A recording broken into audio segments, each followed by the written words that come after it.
Evening, ladies and gentlemen. WeatherBrains episode 1072 for the 3rd of August, 2026. Yeah, buddy, we're back on our Monday night schedule.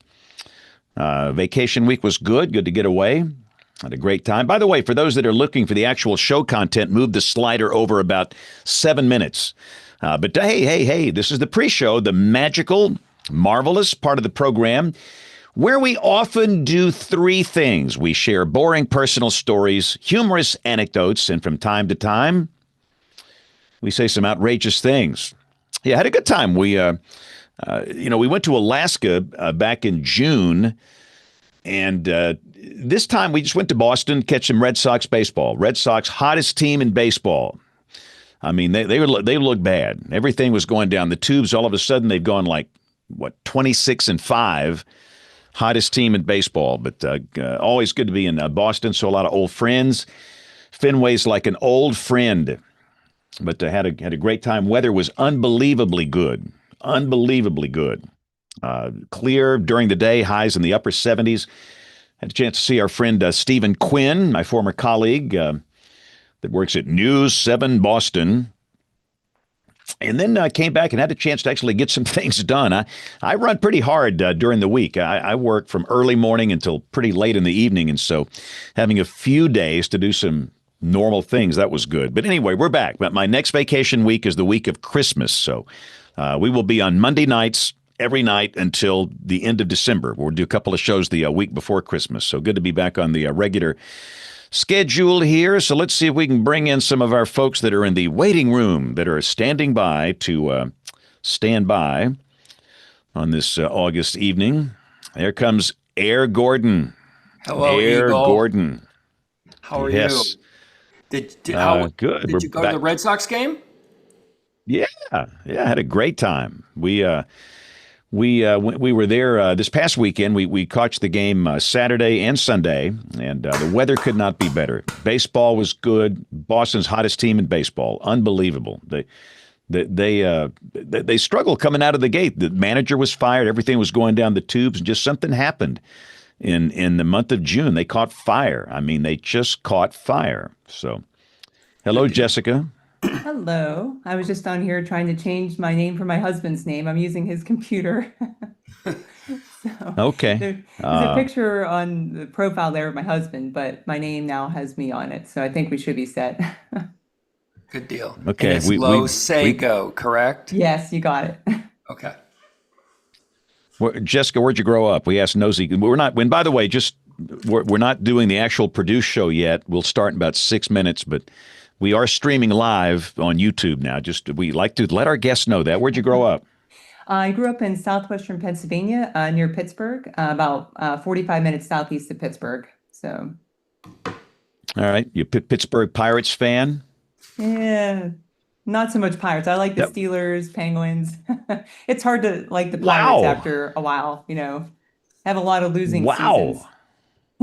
Well, you got to be. I mean, that's when they need you. Is when times are hard. I I mean, know, but it's wow. been like since the early 90s, so it's tough. I remember this. This is how old I am. I remember the Pirates of the late 1970s. What a run they had. We Are Family. I mean, those were some mad. Willie Stargell. Goodness gracious, those were some Dave Parker. incredible days for Pittsburgh. Yeah, no, it was good. See, Jessica just missed the glory days a little I bit. did. I missed that So, in the Steelers. The Steelers and the Pirates were amazing, like right around the same time. It was a good time to be a Pittsburgh sports fan. a buddy of mine was actually a Pittsburgh Steeler, a guy named Johnny Stallworth. He was a wide receiver and very. He had the glory years back when everything was really good back then. So, all right, let's see here. I think we're Michael. Can you hear us? I can, but I think I have a better microphone, so I'm trying to dial in. Okay. All right. Well, good deal. We'll start here in a few minutes. And I see the gang's all here. Jen is in WeatherBrains Mobile Unit 1, Mobile 1. I love it. That's great. I just hope you get enough air in there. When it's kind of don't want it to be stuffy. I mean, I do. Yeah. No, we have an air conditioner. So, oh, okay. yeah. Yeah. So that's the Well, good thing. there you go. All right, you're good. You're good. Yeah, I'm good. But like, I'm still in Ohio, so I'm still getting Mother Nature's air conditioning flowing through. So it's not been too. It's actually getting down to 55 tonight. Yeah, Woo! it's awesome. Man, Say I it think ain't our so. maximum here today, and understand this is the Interstate 20 corridor, was 83. Yesterday was 82. So Yeah, we are living right. We are living right. right. I see Adelaide he's out there baking apparently. His spontaneous combustion in Tulsa. Um, Now there's this upper low that's over near Atlanta, and it's just incredibly delightful here. I mean, typically we're going into spontaneous combustion here.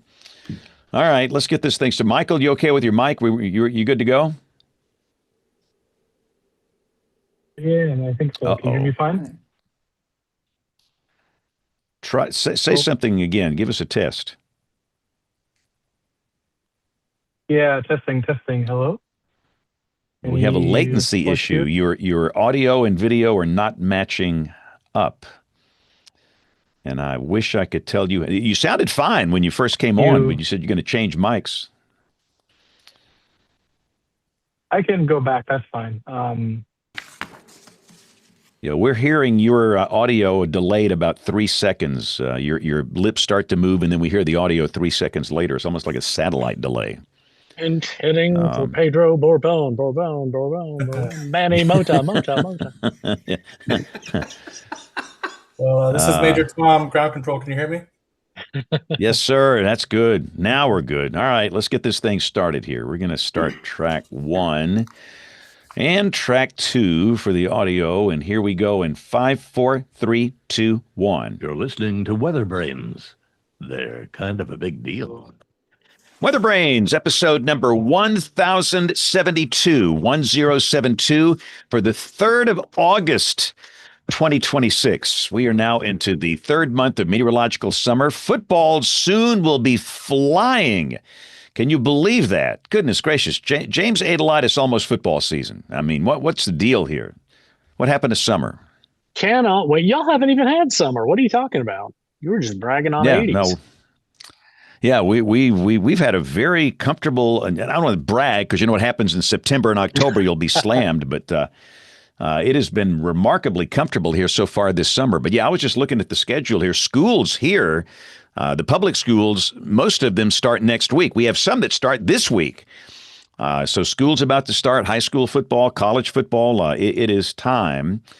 So what's happening in Tulsa town, T-Town? We were back up to 96 today after an absolutely delightful weekend. We were in the low 90s with even had some dew points in the 50s this weekend. So it was incredible. And it's still August, so no. Your Interstate 44 buddy I see here, Rick Smith. Rick, good to have you back. Hadn't seen you in a while. How you doing? Hey, yeah, good to be here. It's really sad when delightful is lower 90s, but it was delightful. It really was. The mornings especially were amazing. They're gone now, though. It's gone. It's coming back. Take it while you let's go down to the let's go down to the heat center of the universe, Austin, Texas. I see Troy Kimmel is online here. Troy, how hot was it in Austin today? I was going to check. Actually, it's not there, but I'm not going to reach up there and grab it. But the last I saw it about 5 o'clock showed 102 both at Camp Mabry and also at Bergstrom. So we were 102 in both of the first order climate sites here in Austin. Oh, hey, can you flash the breaking news sounder? All right, stand by. Here it comes. We interrupt this program for a CBS Radio Net Alert Bulletin. Troy, tell us whose birthday it was yesterday. It was 102 in Austin today, out at Camp Mabry and out at Bergstrom. Wait. Oh, do we have a birthday boy? Yeah, do we have a birthday boy? What worries me, it's more than 102 today that we saw at Camp Mabry and Bergstrom. So, wow, birthday boy, that's great. Now this is a big in our family. So my wife's birthday is August 1st. One son is August 4th. One son is August 5th. So we celebrate a lot of birthdays. We're just going to add Troy into the birthday celebration here. That's outstanding. God will get you for that, James and Tulsa. But all the Leos. So let's look at the opposite of the other end of the spectrum here. Let's go to the Arctic Circle. And Jen, how cool was it in your location this morning in Ohio? It was in the 60s this morning, but tonight we're down to 55. I can't wait. Yep, I know. It's crazy. But then we move back up, but it's been nice. I'm sitting in the World Traveler right now and just letting the air blow through, trying to get used to this thing. And I hit the road officially on Friday. So I'm a little nervous, everybody, but I'm getting with it, trying to figure out this whole new world. Now let's get real. Are you going to be able to stream with a dash cam out of this thing? I mean, are you rigged up to do that? I do have a GoPro that was given to me by Mark Sudduth, and I'm going to try to swing by and see him so he can teach me how to do it. But I have a vision of having a GoPro and going down old tornado paths and seeing what it looks like now and doing like a before and after and doing videos that way. I really think it's important to go where the tornadoes have happened and going to see the landscape now. It could be 100 years later or 20 or 5. And I agree, but I also think it would be really interesting just to follow your travels, just driving down to some random interstate somewhere and just live stream the whole thing. I'm telling you, this could be an opportunity here. Jim's barbecue. Yes. I don't know. I'll think about it. We could see where you stop and eat, I mean, you get gas station food, whatever. I mean, we could learn many things from we actually had a guy that drove from Birmingham to Los Angeles. Which makes no sense, but Alabama played in the Rose Bowl or something out there, and the guy just decided to drive from Alabama to Southern California, and he streamed the whole thing, and it was actually fascinating. You could go through, New Mexico and Arizona. It was cool. I think you should live stream all your adventures. I'm just dropping a little clue here. Okay, I'll think about it.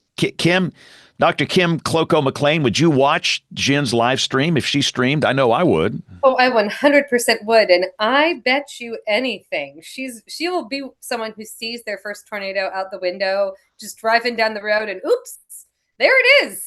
Like she'll be like driving in Saskatchewan, decide to go do some tornado history in Canada. And there it'll be in the middle of a field. I just have a feeling. But yes, I would totally sign on. No, I'm all in. And Jen, get it sponsored. I think this is a great opportunity here. Tornado Talk sponsor, live stream. I mean, come on. But we'll work on this business plan later. But let's go to John Gordon, the legend, the man of energy, the man of intelligence, the man that brings fun to this program, who's going to bring in our special guest for tonight. John, go. Thanks, Eagle. Good to see you back. We missed you. Boston won, right? Boston won. The Red Sox are still winning. Boston. Red Sox are hot team. So tonight's show, folks, is all about Georgia and the great work at the Georgia Severe Storms Research Center. So Michael Peterson is the director of the Georgia Severe Storms Research Center, serves as severe weather research for the whole state of Georgia, and it covers everything. Right? They get hurricanes, QLCSs, supercells, even winter weather. So their research has really worked on X-band radar that operates jointly between, say it ain't so, GT and UGA. You get along? We got to hear about that. What? Can you imagine Auburn and Alabama having an X-band radar? That blows my mind. Yeah. So anyway, forecasting research through comprehensive new modeling, all kinds of cool things, especially with lightning. We're going to learn a lot about the work they've done with lightning. So Michael, welcome to WeatherBrains. Hello, John. Thank you for having us on. You're welcome. I love your headshot too. I'm waiting for James Adelot to look at your headshot with your yodeling German hat. That is awesome. I mean, that is rock star. Was that in Germany? No, actually, that was out there in the New Mexico desert. I've actually done most of that road trip, going from DC all the way out to New Mexico, and I didn't live stream it, but I did do a Raspberry Pi on the windshield, so I got a nice time lapse going from basically the Oh, yeah. DMV out to Santa Fe. So, Michael, you That's could teach outstanding. Jen how to use the GoPro on her drive, right? Yeah, exactly. Well, I definitely have some experience. So, what got you into weather, Michael? What's your kind of your initial start? Well, probably it's just growing up in Minnesota. We always had exposure to severe weather. I spent many summer in the basement from time to time. Probably my closest encounter, though, was one time we were camping in a campground, right? So kind of in a river valley area. And of course, we had a nocturnal tornado come through, and that was very scary for a young child, especially, right? We had to go and find shelter in the place the campground recommended, and that was a whole experience. It ended up taking all night. We were under basically all the different hazards from basically middle of the night up until pretty close to dawn. But then that's when things kind of got worse, because it turns out that after we were able to leave the shelter, everything was all clear. We went back to our campsite and went back to sleep. But wouldn't you know, about an hour later or so, they had to come around telling us to get out of there because the river was flooding. And so we packed up best we could. We got out of there. I think our vehicle may have been the last one to actually get out before the water came in. So we kind of experienced it all when I was a kid, and that kind of got me interested in understanding this marvelous engine that's able to produce such disruption in my case, but of course devastation, destruction in other cases. So, how old were you when this happened? Well, that's a very good question. It's kind of lost to the sands of time. I want to say probably early middle school era, something like that. Wow, that's pretty wild. We always talk about, Bill Reed was our guest a few months ago. He always says that water's been following him longer than anything, even though he was a Hurricane Center director, even though he was a severe storms program. It's always water, isn't it? So, okay, where'd you go to college? What's your kind of study? What's your next step there? Yeah. So after I was done with Minnesota, I decided I wanted to get out of the house a bit. So I went as close as I can get without actually officially being in the same state as my parents. So I went down to Iowa State University and got a degree in meteorology from there. Well, I was down there. I ended up engaging in and participating with a number of undergrad research activities. And from there, I developed an interest in performing severe storms research. There was a bit of everything at Iowa State. I did participate in Size Eyes on the Skies, our local weather show. I believe there may even be a tape somewhere with my face on it.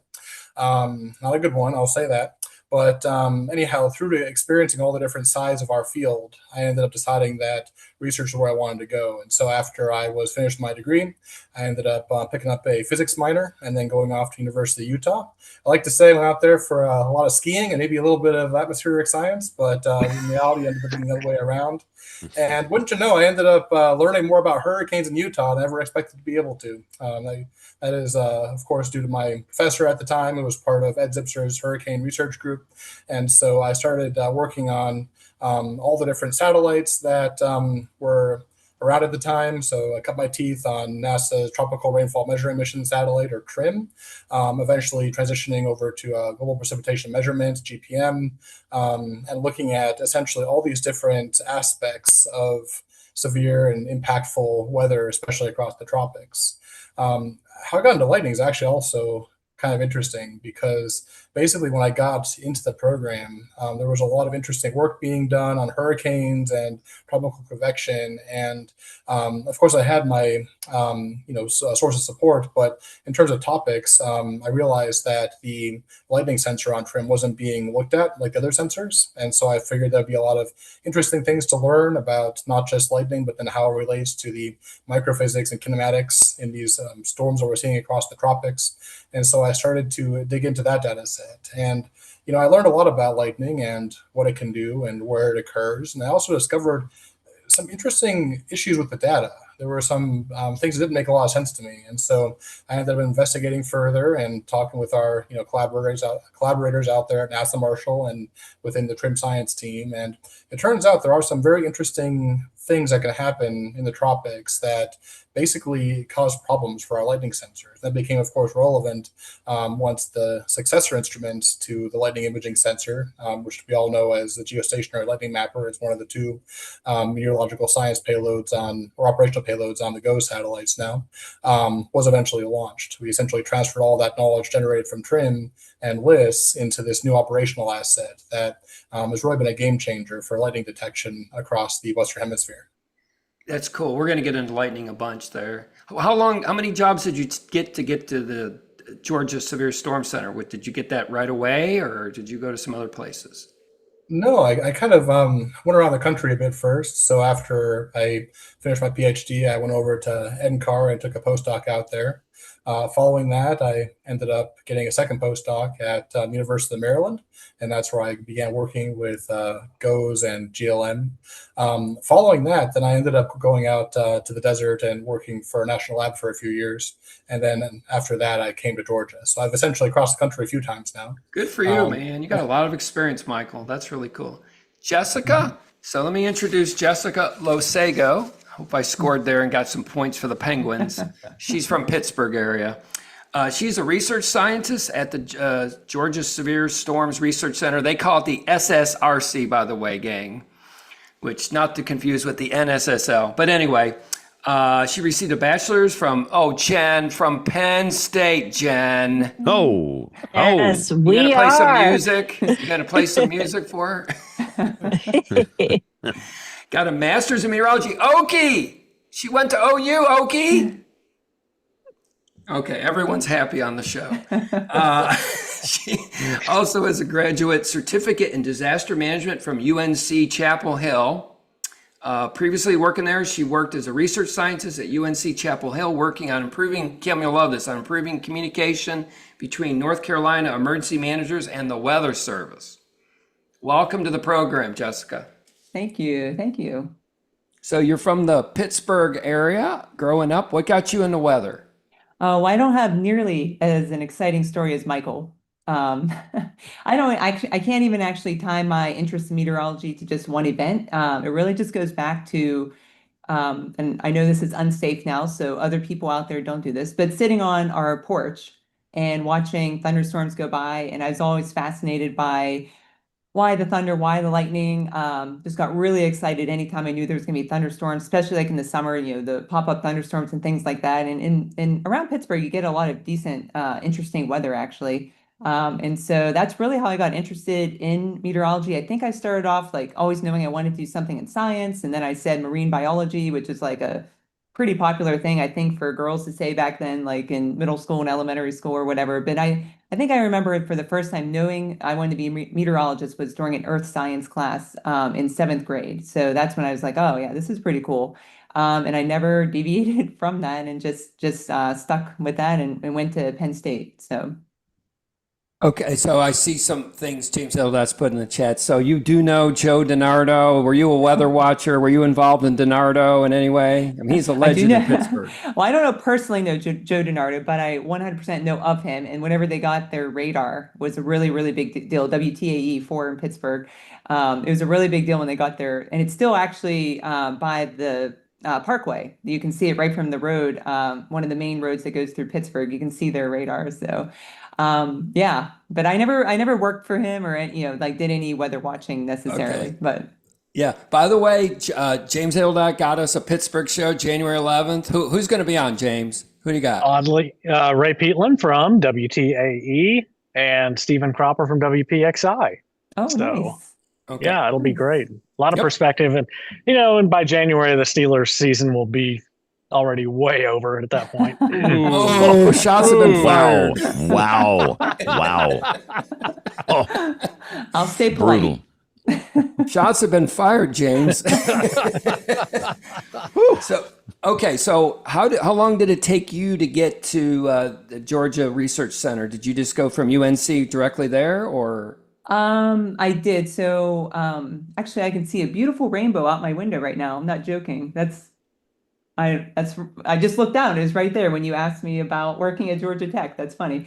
Yeah, I actually started. So I went to Penn State and participated in REU experiences there. I was working on the IHOP project with Paul Markowski back in the day, and then did a REU in Alaska for one summer because why not? I thought I'd go try something that didn't have to do with severe weather. It's an atmospheric chemistry internship. And then decided after that I definitely wanted to do severe weather research. The IHOP field project really solidified that I wanted to do severe weather research. So then I went to OU and worked on the CASA radar project there with Kelvin Drogemeyer was my advisor, but I just did a master's degree there. So I did about a two-year master's degree studying sampling strategies of radars, basically, and how the CASA radars could do different things. And I think I actually overlapped with Kim a little bit while I was there. Maybe I have to compare Kim, jump in. years what we were there later, but yeah, I think it might have been close. I think that you were in North Carolina by the time that I started at OU. I came in 06. Were you there for the I left in the middle of 06. Yeah. That's So what we I might thought. like overlap like one semester basically. Yeah, So you did. Yep. yeah, so then I went from OU to the University of North Carolina at Chapel Hill, where I worked at a supercomputing institute, the Renaissance Computing Institute. And there I was mostly working really not too much on supercomputing, actually, but more on trying to improve the communication between the Weather Service offices in North Carolina and the emergency managers. And that's how I got really interested in emergency management as well, was my boss, Ken Gloopy, there at UNC, we started going to all of the EM conferences, meeting all the emergency managers. And our big thing that we started talking to all the weather service people, of course, because we were trying to understand like kind of what was the missing link. And this was like in 2008. So this was like after things had started to change, but things weren't as, changed as they are now in terms of decision support and things like that. So we actually created, based on the OK First program, we created a thing called NC First, which was a similar thing where we were catering weather information given by the Weather Service to North Carolina emergency managers, and then also training them, like the OK First program did, in how to use that weather data. So that's how I kind of got involved in all the emergency management things and doing various work on that. And then I worked there until 2014, and then my family, we moved here to Atlanta, and that's when I started working at the Georgia Tech Research Institute, which I know Michael and I will talk about here in a second. But that's when I started working here at Georgia Tech, basically, and doing severe weather research here. So I just basically worked at UNC and then Georgia Tech.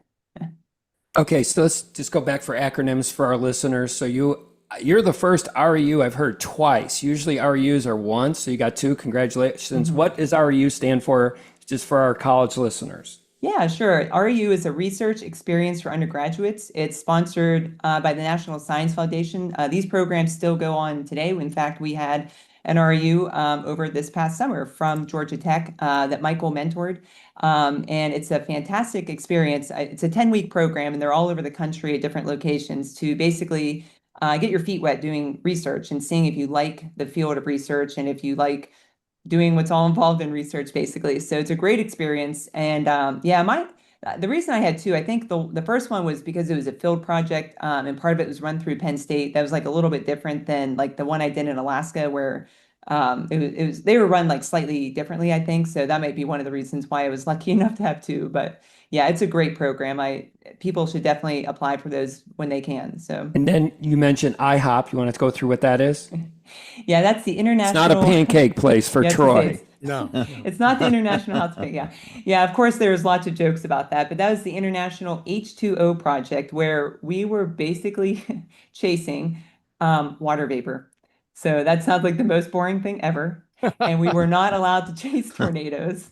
The closest I got was chasing a dust devil one night where it was on a transect that we were doing, and I kind of made my car, I was driving like a mobile mezzanette, a Ford Taurus with all, the stuff on the roofs and stuff like that. And I drove really fast to drive through the dust devil just so I could, basically. Oh my gosh. My navigator and I decided to do that together. I have to. I did not know that we were out in IHOP at the same time. And I was just a lowly, like I was a freshman. I'd finished my freshman year at Purdue.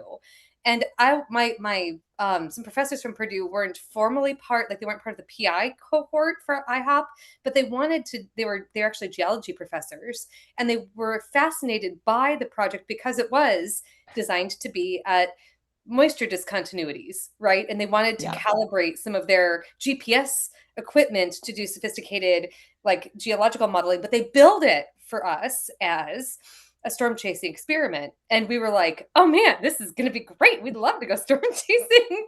And then, it was storm running away. And me too. It was. It was like you'd see the storm because it was convective initiation was one of the primary purposes. And so the storms would fire and they'd be like, we're done. We got to go home now. We did what we were supposed to do. You see the storms billowing behind you in your rearview mirror and just the tears, It was tough. It was tough. I knew before going out that we weren't allowed to chase tornadoes. So I feel like I was more prepared maybe than you were. You were a little more emotionally ready. But still, did you stay in Liberal? Yes, I've been there many times now. Yeah. Okay, so were you on Pancake Boulevard? In which boulevard? Pancake Boulevard. Oh yeah, Through Liberal, and that was the hotel we were staying at. Was on Pancake, and a bunch of IHOP folks were, and that was our big joke. Was oh my gosh, all we want is pancakes. We're staying on Pancake Boulevard in the IHOP project. We were gone too early in the morning and came home too late at night. Everything was closed except for Walmart. We never got pancakes. I know that there's so much driving during that field project. You were just out for hours. Like you would go out for like an 8-hour field project at 6 a.m. and drive till 2 straight. And then you were so tired, then you would just go home after that. So I'm so sorry. I derailed you, but I had to get that is so funny. I feel like the people who are on IHOP, it's a special cohort of us who suffered that particular field project. It was special though. Sorry. Carry on, John Gordon. No, that's fine. I love this. This pancake thing is just pretty funny. I feel like we need pancakes, James Spann. But anyway, all right. I feel like it. Yeah. Tell us about the research center, Michael. You wanted to start off and go back and forth with you and Jessica. What do you do? When was it? Let's start with what do you do and when was this started? Yeah, so we perform severe storms research in the state of Georgia. The SSRC was founded essentially in response to a large loss of life actually from a tornado. So back in 1999, there was an unwarned F3 tornado that struck Gainesville, Georgia. That was back in March 20th, and it ended up killing 13 people. And so the governor proposed a commission that was stood up, and one of the outcomes of that commission was to essentially found the SSRC in order to perform severe storm research within the state of Georgia. So we are the descendant of that legacy. We've gone through a few directors over the years. 99 is a long time from now. I only recently stepped into the role after our esteemed colleague, Don Trollstall, retired last year. So what do? We have a lot of interesting research going on. We're trying to understand a bit more about this convective engine that powers severe weather, that and all the different ways that we can essentially look under the hood and figure out what makes it tick. And it turns out that we have a few different tools that are at our disposal. Of course, radars are very useful. We have our very own X-band dual pole radar that we operate with our colleagues out there at Georgia Tech on campus, and then also at UGA. And then also we have our all of our lightning measurements. So the flagship lightning detection asset we have is North Georgia Lightning Mapping Array, or NGLMA. And it turns out you can actually learn a lot about what's going on within severe weather by looking at what the lightning is doing. There are some pretty close couplings between the microphysical and kinematic states of the storm that are relevant to future potential for severe weather within the lightning data. Yeah, James A., go ahead. Yeah, how are this is so radar nerdy, so my apologies, but how are the dual pole variables in X-band versus compared to S and C? Yeah, so of course our band gives us a number of challenges as well as a number of opportunities. The nice thing about our particular radar is that it is a very manageable asset. It is the kind of radar that two people, if they wanted to, could pick it up, unlike some of the other bands it might work in. And in our case, we ended up getting it and putting it on the roof of one of our partner institutions. So this is going to be Georgia Gwinnett College, where it is currently located. And the location is ideal because it allows us to essentially fill in a coverage gap. So the problem with all radars is, of course, the Earth is spherical, which means that eventually you're going to lose coverage at low levels where the tornadoes are. The further away you get from your beam, things are not helped at all if you have any sort of obstructions like garbage heaps in the way of your beam. And so if you were to encounter such a low-level coverage gap, then having a radar like ours it can be helpful. And in fact, one of the things that we've been working on over the past year or so is using it as a training tool for students. So we had a student just this past semester who was looking at, actually it was back in the fall, and he was looking at the radar data. But anyhow, we analyzed a case of a water spout over Lake Lanier that was within our beam. So real good data, really interesting. Plus he has a friend who actually got a video of it. So we have both the cell phone camera imagery of the water spout, which was warned, I believe. Is that right, Jessica? Was it F0? Yes, F0. Yeah. And then also we have our radar measurements as well. So we can look at all the different dual pole variables. But of course, because we are an X-band, that means that we're limited primarily by range and attenuation. We're not going to see very far into the storm. However, as long as we're looking at what's happening near us, close to ground, near the bottom edge of the storm, then we can see a good amount of detail. We actually do have a pretty nice resolution in the measurements we're able to provide. You sure, James A., you good? Yeah, okay. Just a total nerdy question, but go ahead. Okay, that's fine. Like that one wasn't nerdy enough. No, that was a great question. Yeah, come on. Okay, so are you directly under Georgia Tech, Michael? I mean, are you funded every year? Do you have to go through a funding debacle, or what's the deal? Yeah, so we have a couple of different institutions, a couple of different layers. Georgia Tech is the parent institution, so we are Georgia Tech. But within Georgia Tech, we're also part of the Georgia Tech Research Institute, or GTRI. So that is the nonprofit applied research organization of Georgia Tech. And essentially, that is where the Severe Storms Center landed after the governor served the commission and made the recommendation. So originally, it was called EES, the Engineering Experimental Station. Of course, the center has evolved over time, and it's grown to be quite a large institution, including now, I believe, $1 billion in sponsored research projects, 90-year heritage. We have about 3,000 people. And then within GTRI, we are part of the Sensors and Electromagnetic Applications Laboratory, or SEAL.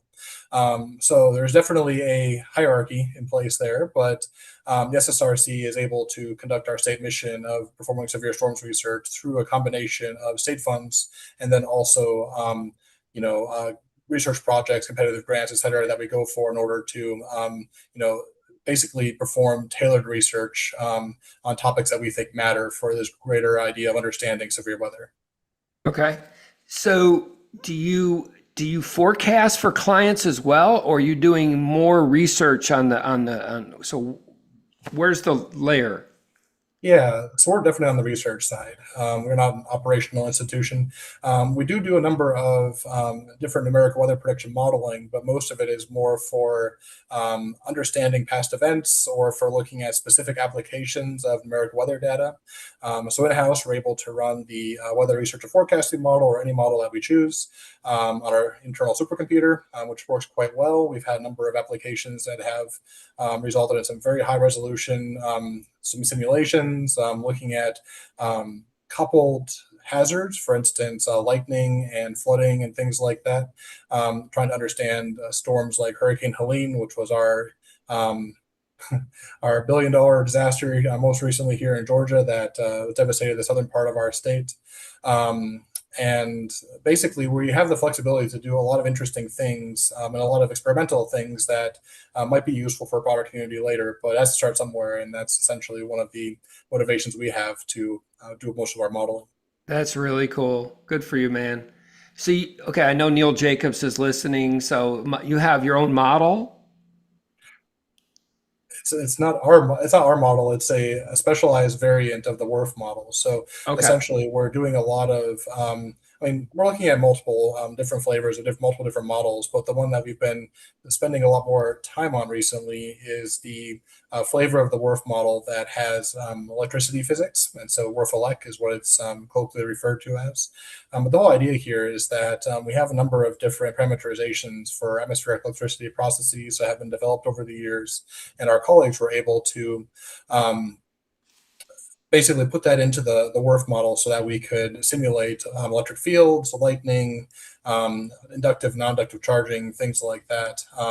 So when we run a forecast, like a usual WRF forecast, then in addition to the standard output fields, we can also look at things like flash rate or the spatial extent of lightning flashes, which is something that we refer to as flash extent density, or other fields that are related to atmospheric electricity. Actually, one of the things we're working on most recently is comparing the outputs of the WRF-elec model in terms of their electric fields to NASA's airborne measurements of electric fields over thunderstorms. Maybe you're familiar with the NASA ER2 aircraft, which flies the Lightning Instrument Package, or LIP.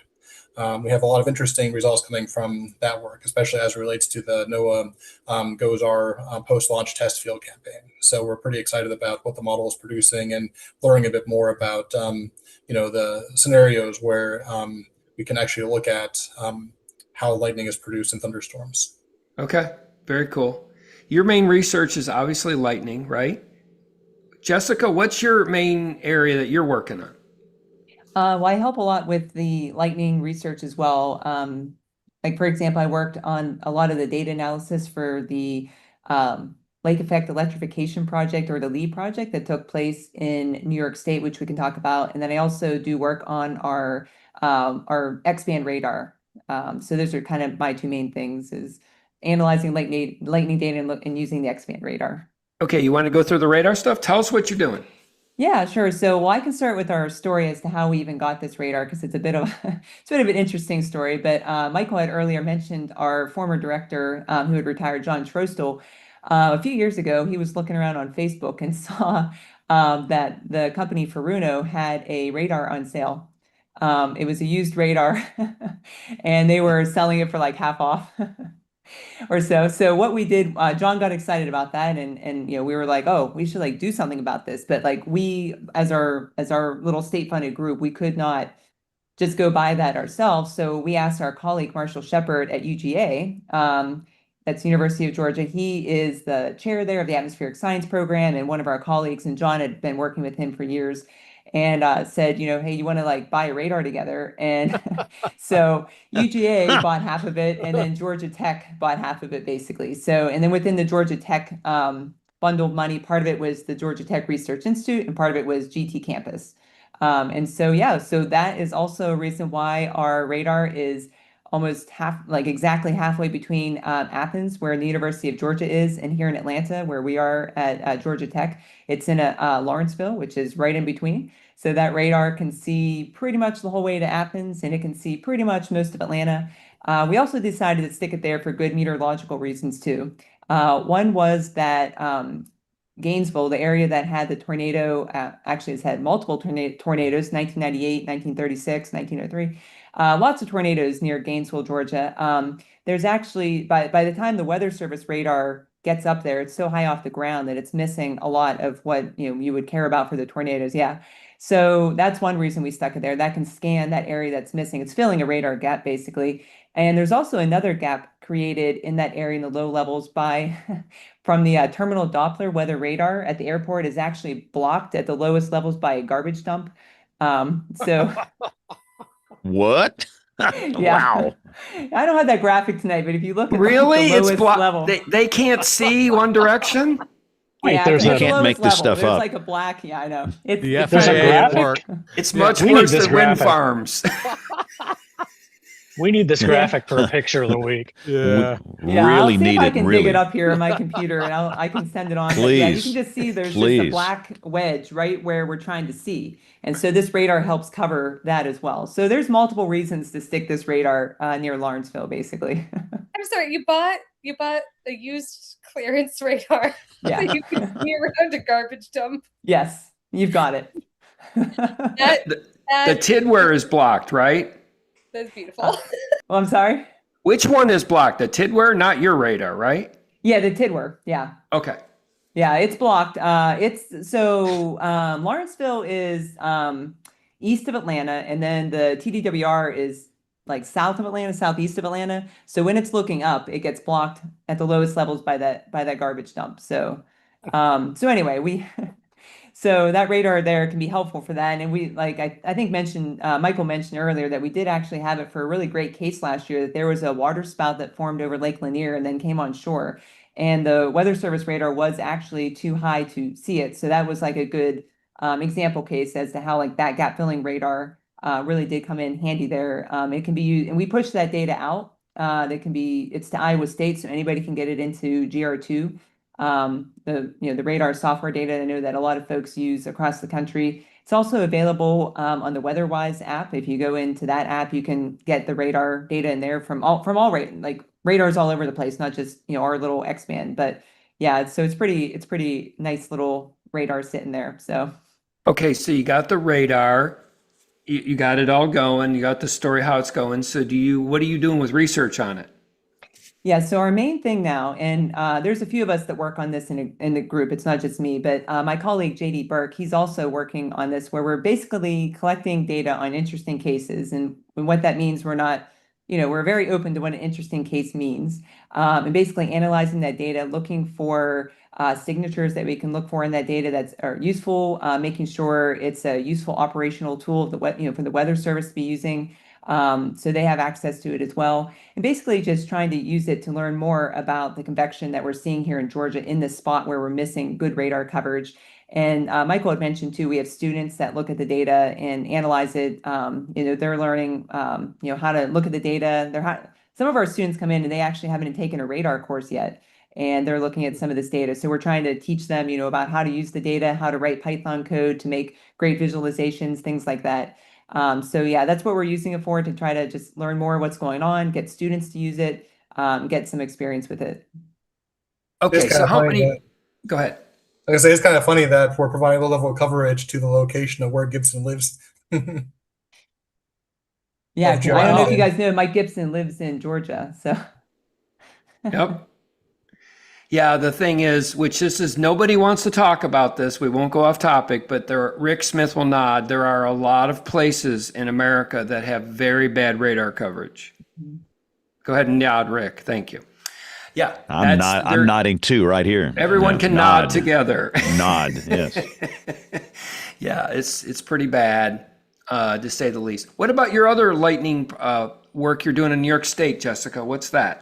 Yeah, so that one, so we do work, and I know Michael has, we can show visuals later and things, but we have these things called the North Georgia Lightning Mapping Arrays. So we have these things called Lightning Mapping Array Sensors, LMAs. And we have one here in Georgia, and Michael can go into more detail about that. I'll just talk about the New York part that we did, but basically it's listening to the radio frequencies given off by lightning, and being able to tell us where all of the sources that make up a lightning flash are. So basically all the zigzags that make up a lightning flash, and we can see total lightning. So we're not just seeing what hits the ground, but we're seeing intracloud lightning as well. And so by seeing intracloud lightning and cloud to ground, we're getting a really good picture as to what's going on in a storm. And Michael has a lot of really cool stuff to show with that. So I'll just mention what we did in New York was we took our sensors from Georgia, drove them to New York, and deployed them in this field project called, for short, it's called LEE, but it's the Lake Effect Electrification Project, led by SUNY Oswego. Scott Steiger there at SUNY Oswego led that effort. We're working with OU, NSSL, Texas Tech, and basically trying to learn more about the electrification of storms during winter lake effect storms on Lake Ontario. So the storms come, from Canada across Lake Ontario. They come on shore. They make some lightning. How does that happen? Why does it happen? Let's, get some really great in situ measurements through the LMAs, through mobile radars, through Parsifals and balloons that are going up in the air, things like that. And then analyzing that data and seeing all my lights went out again, seeing all the cool stuff that goes on whenever you have lake effect snow. And one of the advantages of looking at lake effect snow rather than, the big storms that you might find in the Midwest or Southeast is that the storms are much, much smaller. There's a lot less lightning, so you can see a lot more really cool things in that. And the other interesting part about that is the There's actually 300 windmills just onshore in the Tug Hill Plateau from Lake Ontario. So that actually initiates a lot of lightning. And so Michael can show some of that data as well. But yeah, that's kind of a lot of the work that I've been doing recently, was trying to basically parse through that data, analyze the LMA data, work with our colleagues and the other teams, and find some interesting, stuff that we presented at AMS and other conferences. So that's really cool. Michael, do you want to go through more of your lightning, what you're doing? I mean, you guys are way ahead with lightning. So fire away. What you got? You want to show you want to share your screen? Yeah, so I can walk through some of that. Let me pull up some graphics. So it's actually a great segue because the lake effect electrification experiment was a fantastic use of the LMA, because in addition to being able to look at lighting in 3 dimensions, we're also able to see a very high level of detail for individual lightning flashes. So we can get a sense for where they started, where they're going, and then how they interact with the surrounding thunderstorm and all the different pockets of charge they're in, which is going to differ, of course, between your storm types. So when we're talking about lake effect electrification cases, we're dealing with some very low intensity convection, usually over the warmer water on the lake. And that is more similar to, for example, a weak convection you might find elsewhere, or even just the initial phases of convection. But then they develop these large stratiform regions that extend often over land, which have, like other stratiform regions you might see in the plains, for instance, and mesoscale convective systems. There's a layered charge structure where essentially you get these very horizontally large, but very vertically thin layers of charges that essentially allow lightning flashes to propagate horizontally. So instead of lightning essentially occurring vertically from the cloud to a ground, like in this graphic here, you'll essentially see kind of these longer horizontal branches, kind of like the upper portions of the graphic on the top right. This photo was actually taken by one of our colleagues at GTRI, which was actually really cool. We didn't know that at the time. But with our LMA, essentially, we're looking at the acceleration of electrons. We're looking at the changes in current along a lightning channel. And where that occurs, you essentially have that channel segment act like a radio antenna. And so if you've ever been driving in the country and you hear kind of a transient chirp in your radio broadcast, for instance, that's usually caused by lightning on like an AM station, for instance. And we're listening for the exact same thing in our band, which is actually an unused television band here in Atlanta. That allows us to essentially record the precise time of arrival of those signals from a given lightning discharge at multiple sites across the Atlanta area. So the central graphic here shows all the different LMA sites. This is an older graphic. We have updated it. We actually have been very busy because of the World Cup. So this graphic is old for that reason. But that was our prior network geometry. The sites themselves look like the graphic on the left, essentially consisting of a VHF antenna with control electronics and batteries and solar panels so that they're autonomous once deployed. But anyhow, by looking at the precise times that these radio waves arrive at each of the different sensors in the network, then we can basically calculate the location of the source, that little portion of the lightning channel that had a transient current. And then by essentially connect the dots, we can go through and evaluate the horizontal structure and vertical structure as well of both cloud to ground lightning, like in the case here, and also intra-cloud lightning that might extend across the region and be more common. So if my slides are working, I can go to the next one.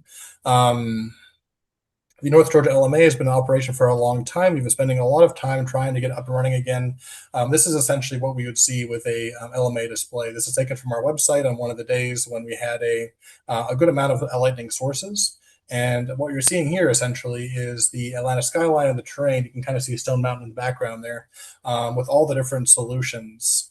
All the different reported lightning locations by the LMA network over maybe a 30-minute period, more or less. We're looking at a thunderstorm, but at one snapshot in time, not integrated over a long period of time.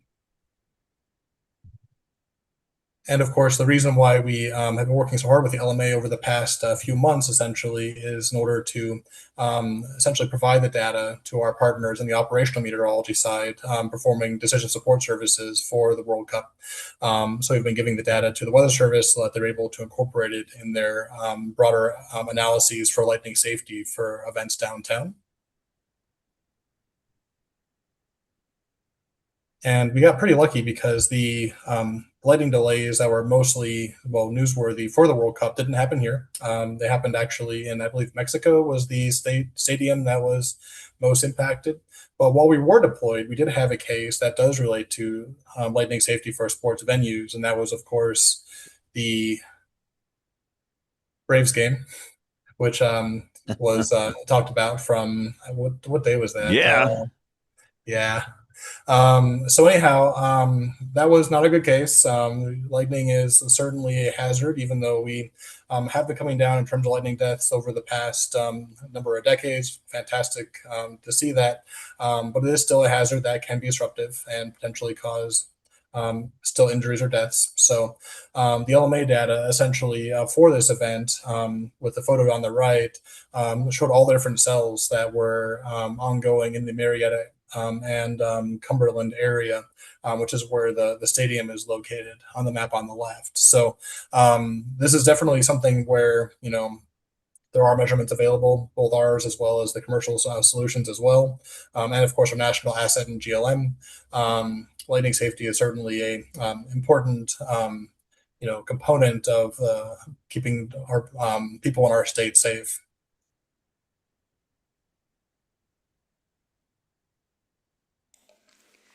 Is that your last slide, or you want to keep?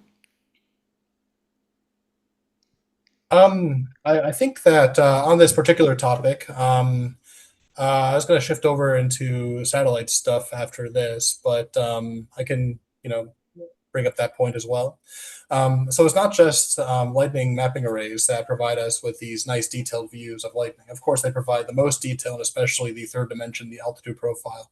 The nice thing about the LMAs is that they essentially allow us to look at how much lightning is occurring over an area, where it's occurring, how big it is, what altitudes. There's a lot of different metrics we can derive from the lightning data provided by an LMA. But of course, its limitation is simply that because we're dealing with VHF radio signals, so I'd say a spectral band within the radio frequency band that essentially transmits directly from a source, like the lightning stroke on the right photo, to a receiver. And it doesn't follow the curvature of the Earth. And so what it means is that if the lightning itself is not within view, then we're not going to be able to see a detection from it with an LMA. And so our range is relatively small for that reason. We can see, a good number of sources over a long area, but just like the radar is going to be closer to the top of the storm as we start to lose coverage at low levels, pretty close to our sensor network. But at the same time, we don't always know where severe weather is going to arise, and it's probably not going to arise in the place with our maximal coverage. So we have to also look at other assets that can provide maybe a less accurate, or at least a less detailed view, I'll say it that way, but still provide a lot of the capabilities of an LMA over a large distance. For that purpose, NOAA's geostationary lightning mappers are very useful. So here's just an example of GLM showing us essentially a few days of lightning activity across the entire hemisphere.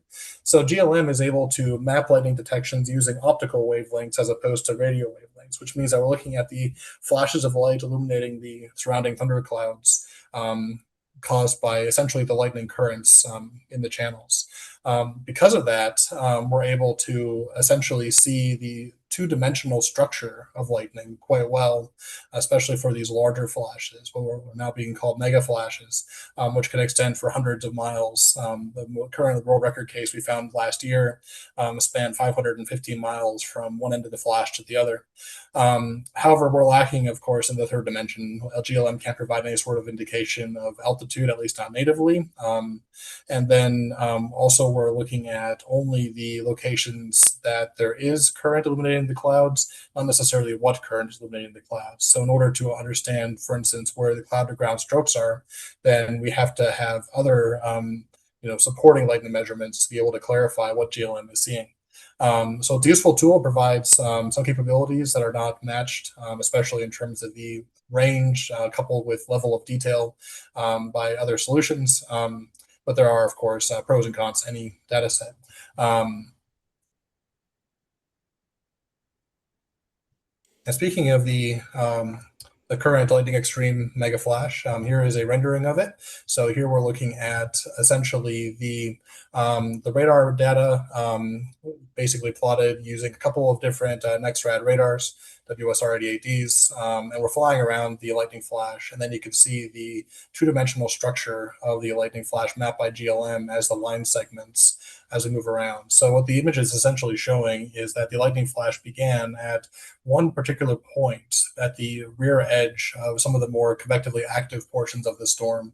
Basically, this is a mesoscale convective system, and we're seeing the light first initiate from the lightning flash as it develops to the rear of the convective line. But then as soon as it's able to access the electrified stratiform region, which, as I mentioned previously with Jessica's discussion of the leaf flashes, essentially is able to interact with these very large, horizontally expansive charge layers that might be confined to a very narrow depth, basically. But because this is essentially a very large electrified cloud that has charge built up all across it, there's essentially, not really pose a limit to how large a lightning flash can get within the cloud. So it's able to essentially illuminate maybe not the entire stratiform cloud behind the convective line, but a significant fraction of it all at once. This doesn't usually happen. This is a very rare instance. Usually what ends up happening is you have a lightning flash, even a horizontal lightning flash like this, essentially discharging a portion of the electrified cloud at a given time in a given flash. This is one of those cases where the right sets of circumstances occur that allows essentially all of the charge to be accessed all at once in a single flash, which is something we don't usually see.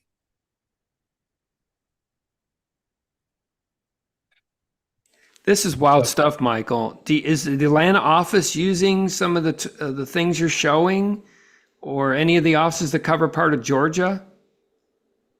Yeah, that's a good question. So we're always looking to develop new collaborations with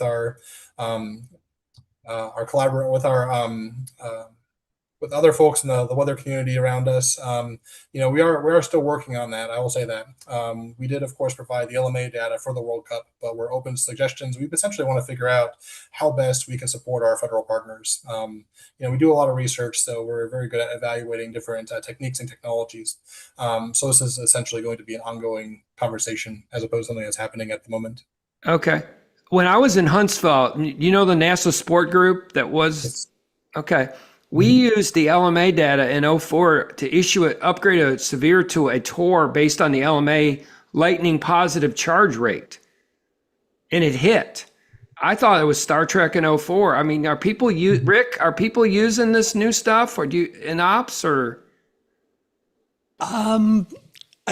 Maybe I'm not sure. There's a LMA in Oklahoma also, and I know we've used it in the past, but I'm not aware of any success stories like the one you just shared, for sure. Okay. Very cool, Michael. There's also more to be extracted from the lightning data. So the thing about lightning is that because it essentially probes the entire electrical structure of the thunderstorm, we can derive a number of different metrics. So the metric that is mostly used in some of the success stories is essentially what they refer to as lightning jumps. So I'd say a metric looking at the lightning flash rates or potentially source rates in a particular part of the cloud. However, there's more information in the LMA data and in the lightning data provided by GLM, as we're seeing here, than that as well. So we can be looking at, for instance, the distribution of altitudes. That's one thing that we're looking at currently, as well as different metrics of flash sizes that might be relevant for essentially the larger kind of pattern for how the thunderstorms are organizing themselves as they essentially move through the convective life cycle and might get into states where you can have a higher enhanced potential for severe weather events. So I think that there's still a lot to decode, a lot to unpack.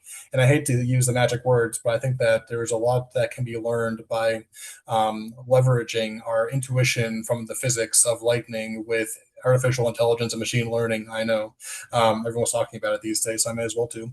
But there are patterns that can still be identified using tools like that. So I think that this is an era where we actually have a lot to learn. I think that where we are enlightening. I think this isn't my quote, but I like it, so I'll repeat it here. I think where we are enlightening essentially is where radar meteorology was back in the 70s, where we're essentially building up these new applications, learning new ways of interrogating severe and impactful weather. And regardless of what the future holds, I think that there's a lot of value to still be added from lightning science. I totally agree with you. Yeah. Can we got a viewer email. You want to stop sharing your screen for just a minute? And yes. Jen, what do you got? Yeah, let's shift gears just a little bit and talk about tornadoes. You guys mentioned earlier the 1999 event up in Gainesville. And I was a newbie at the Weather Channel when that hit. It was just heartbreaking to see what happened. But my first tornado in Atlanta area was 1998. When there was a tornado that went very close to the Weather Channel off of Windy Hill Road. But the one that really struck out to me was 2008. And so that is our question that came in from one of our listeners and was wanting to know, just get a little bit more information if you guys know about that event. Of course, I just lost the email. Oh, man. Let me pull up a different area here. But 2008, everybody knows about it. In fact, James Fan knows quite a bit about it because it was the life-saving shot from Alabama. But the question, it comes from Danny. Can you ask about the downtown Atlanta 2008 tornado, how it formed, and also how many lives do they believe that McHale Riley three-pointer actually saved that night? I will say that that was before both of our times here in Georgia. Neither of us lived in Georgia or were at the Severe Storms Research Center then, but I will say that I know that was a really big deal because it obviously struck a downtown area, but the NCAA basketball tournament was also going on. Yeah, I wish we had our previous director, John Trosto, on here. He could help us answer this question.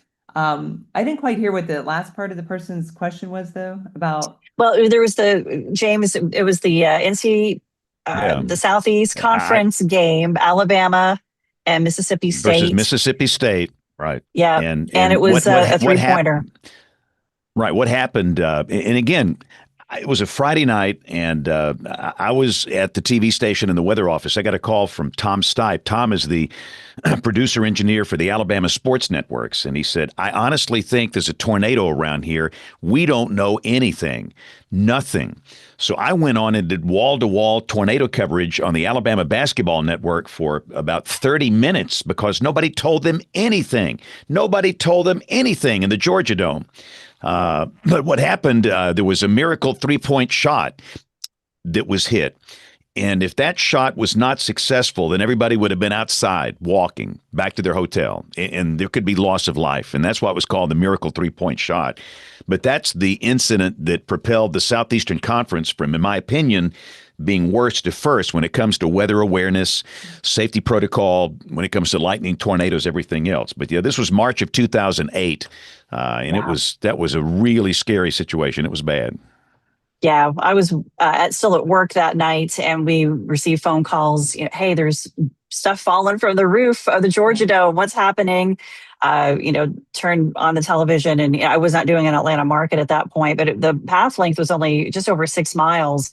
Tragically, there was one fatality, and it was officially rated EF2. There were 30 injuries, but I mean, it hit major areas in downtown Atlanta, World Congress Center area.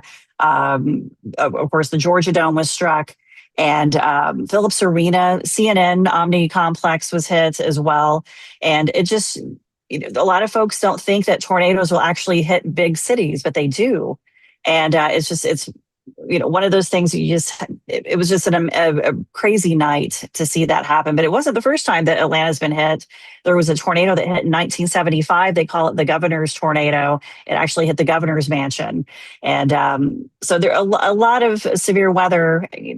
What is the focus at Georgia Tech on tornadoes and, researching tornado genesis and just these type of events? Yeah, so, we're looking at evaluating different techniques and different methods of being able to detect, track, and forecast tornadoes.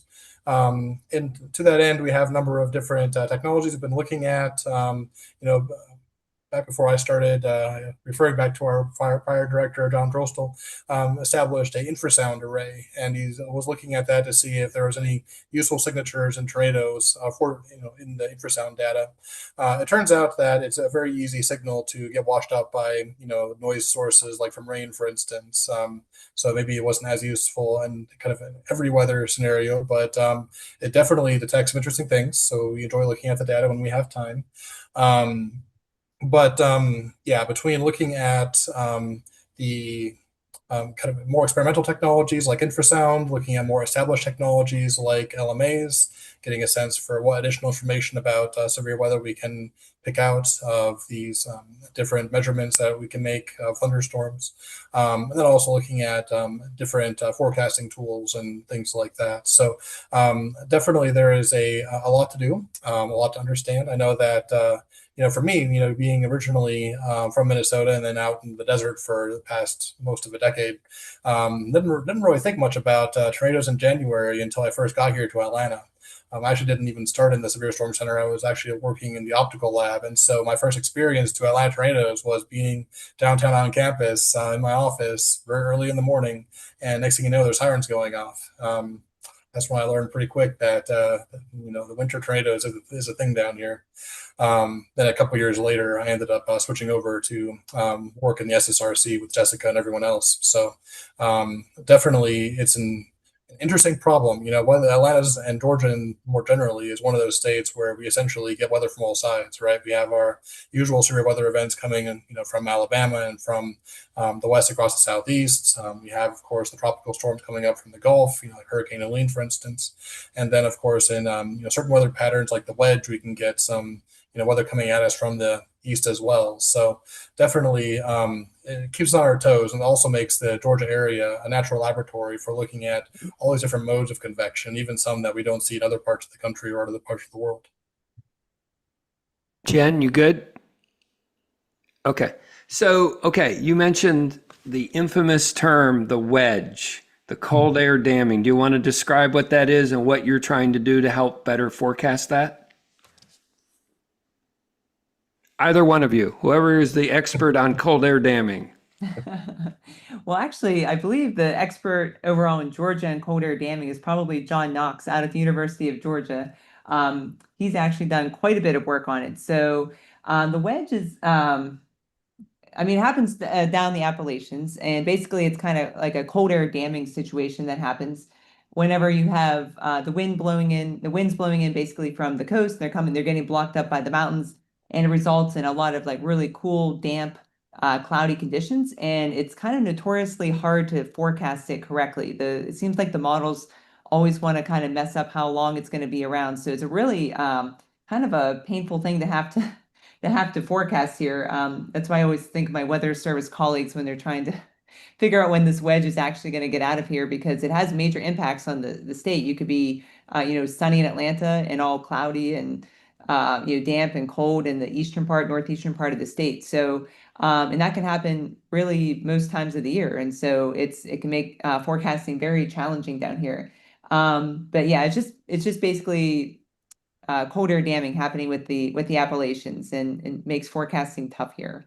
Yep. We haven't done any direct research on the wedge here. That would be something that, like, whenever we're running WRF and looking at things that we could look at specifically, but that hasn't really been a major focus of ours at the Severe Storms Research Center yet. Gotcha. The other thing, I saw James Alda put his note in, and he's so right.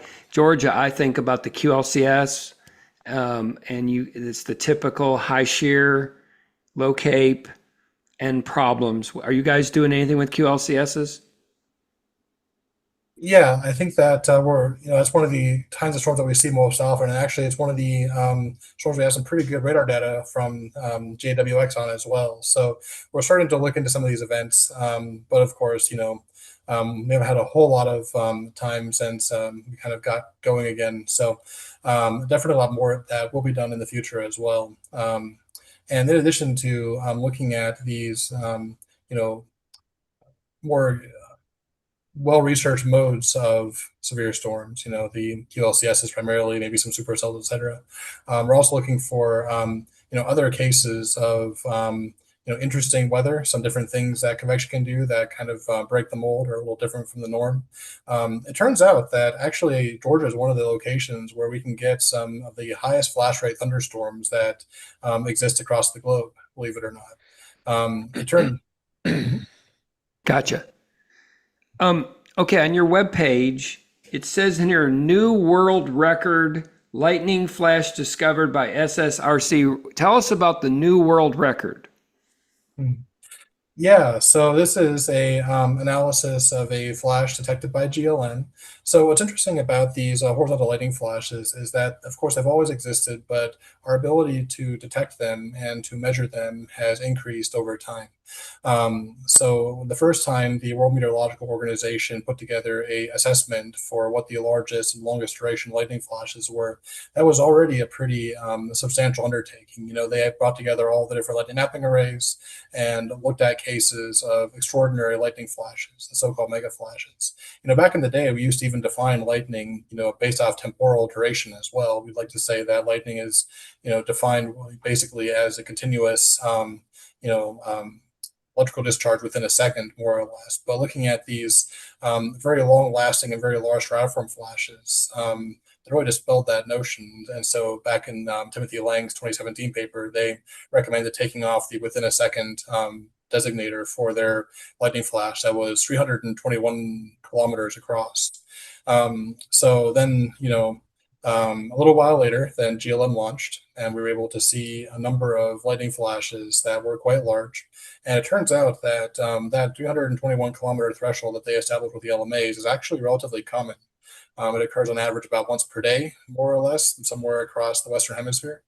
And in fact, the number gets even higher. Of course, the trouble with looking at all this, and I mentioned earlier how we can have sensors having problems, right? Is that the GLM data, if you go to NOAA and were to download the GLM data from their online repositories, you're not going to see lightning flashes that large. Instead, on the days when they occur, you're going to see a whole bunch of different lightning flashes that have a very suspicious number of optical pulses, what we call groups, which is 101. And there's a good reason for that. It turns out in order to ensure that GLM works properly and isn't latent in its data, it essentially is constructed in such a way, the ground system operating software is constructed in such a way where as soon as a lightning flash gets too complex, once it has too many different constituent optical pulses, then it will artificially terminate the lightning flash. And then as soon as the next pulse occurs, it'll say, oh, look, there's a new lightning flash here. I better start my counter up again. So essentially, these large lightning flashes are being artificially split into small little segments, each corresponding to a portion of these larger stratiform flashes. And so, of course, GLM is a very large instrument in terms of data volume. We usually get about the order of 1 million flashes per day from GLM.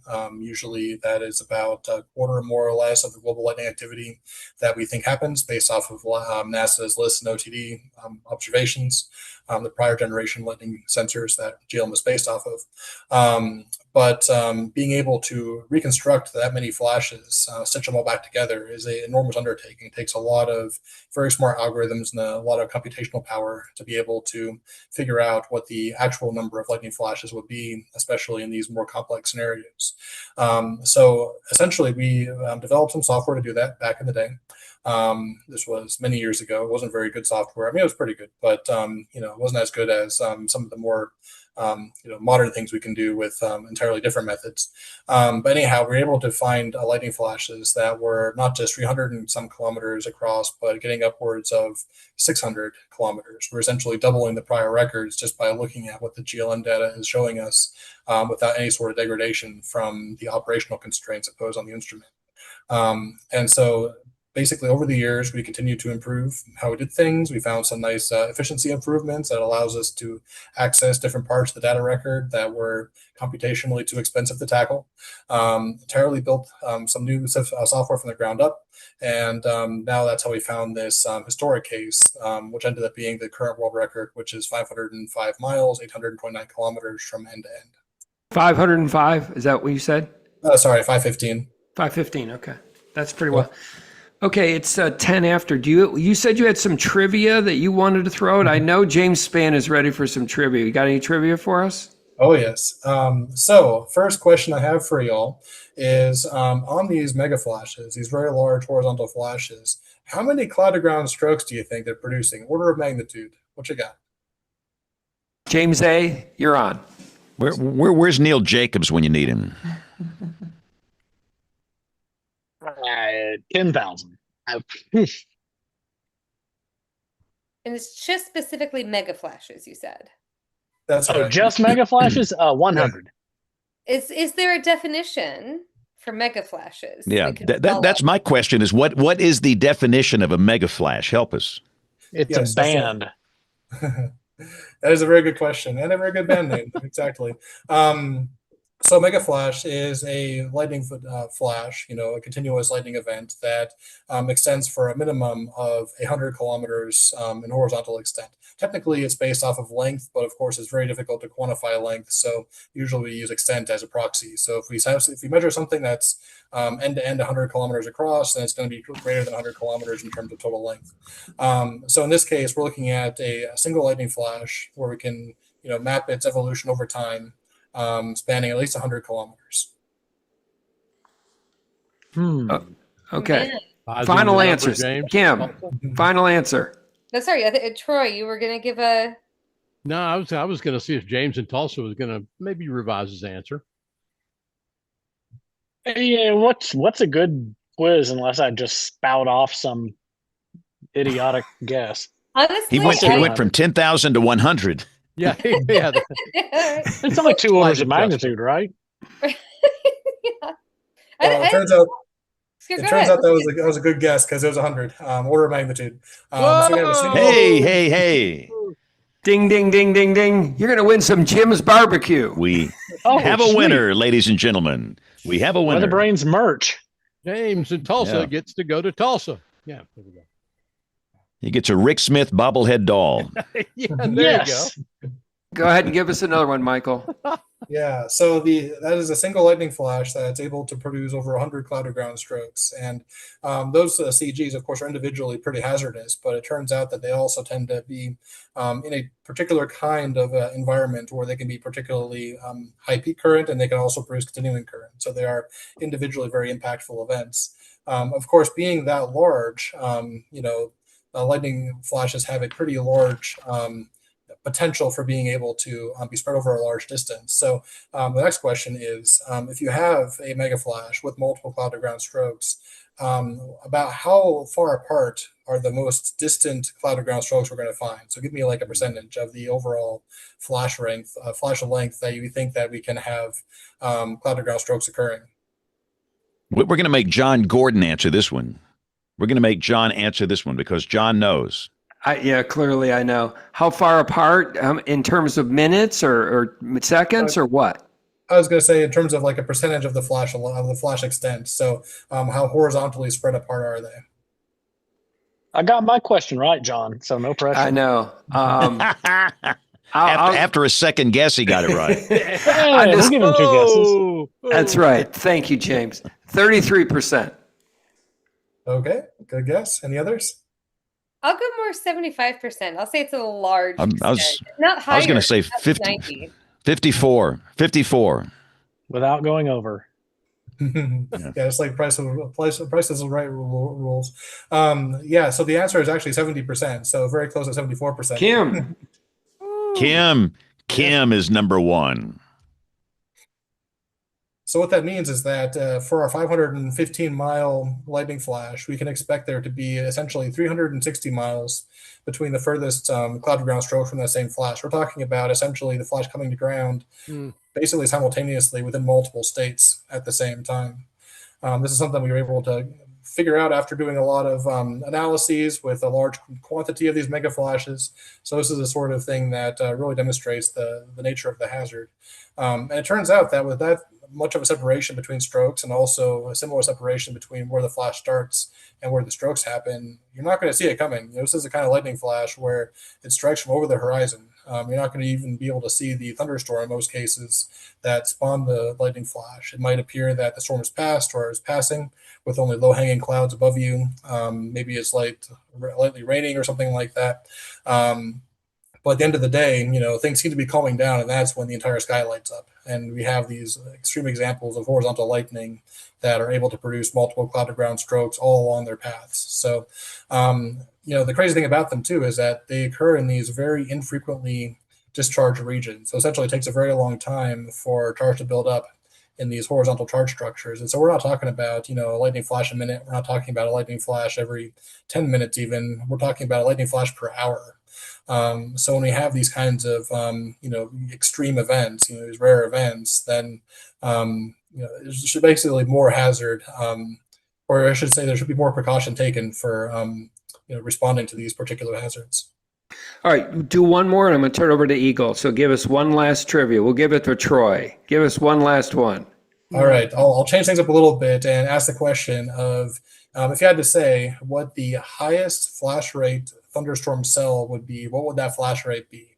Highest flash rate thunderstorm cell.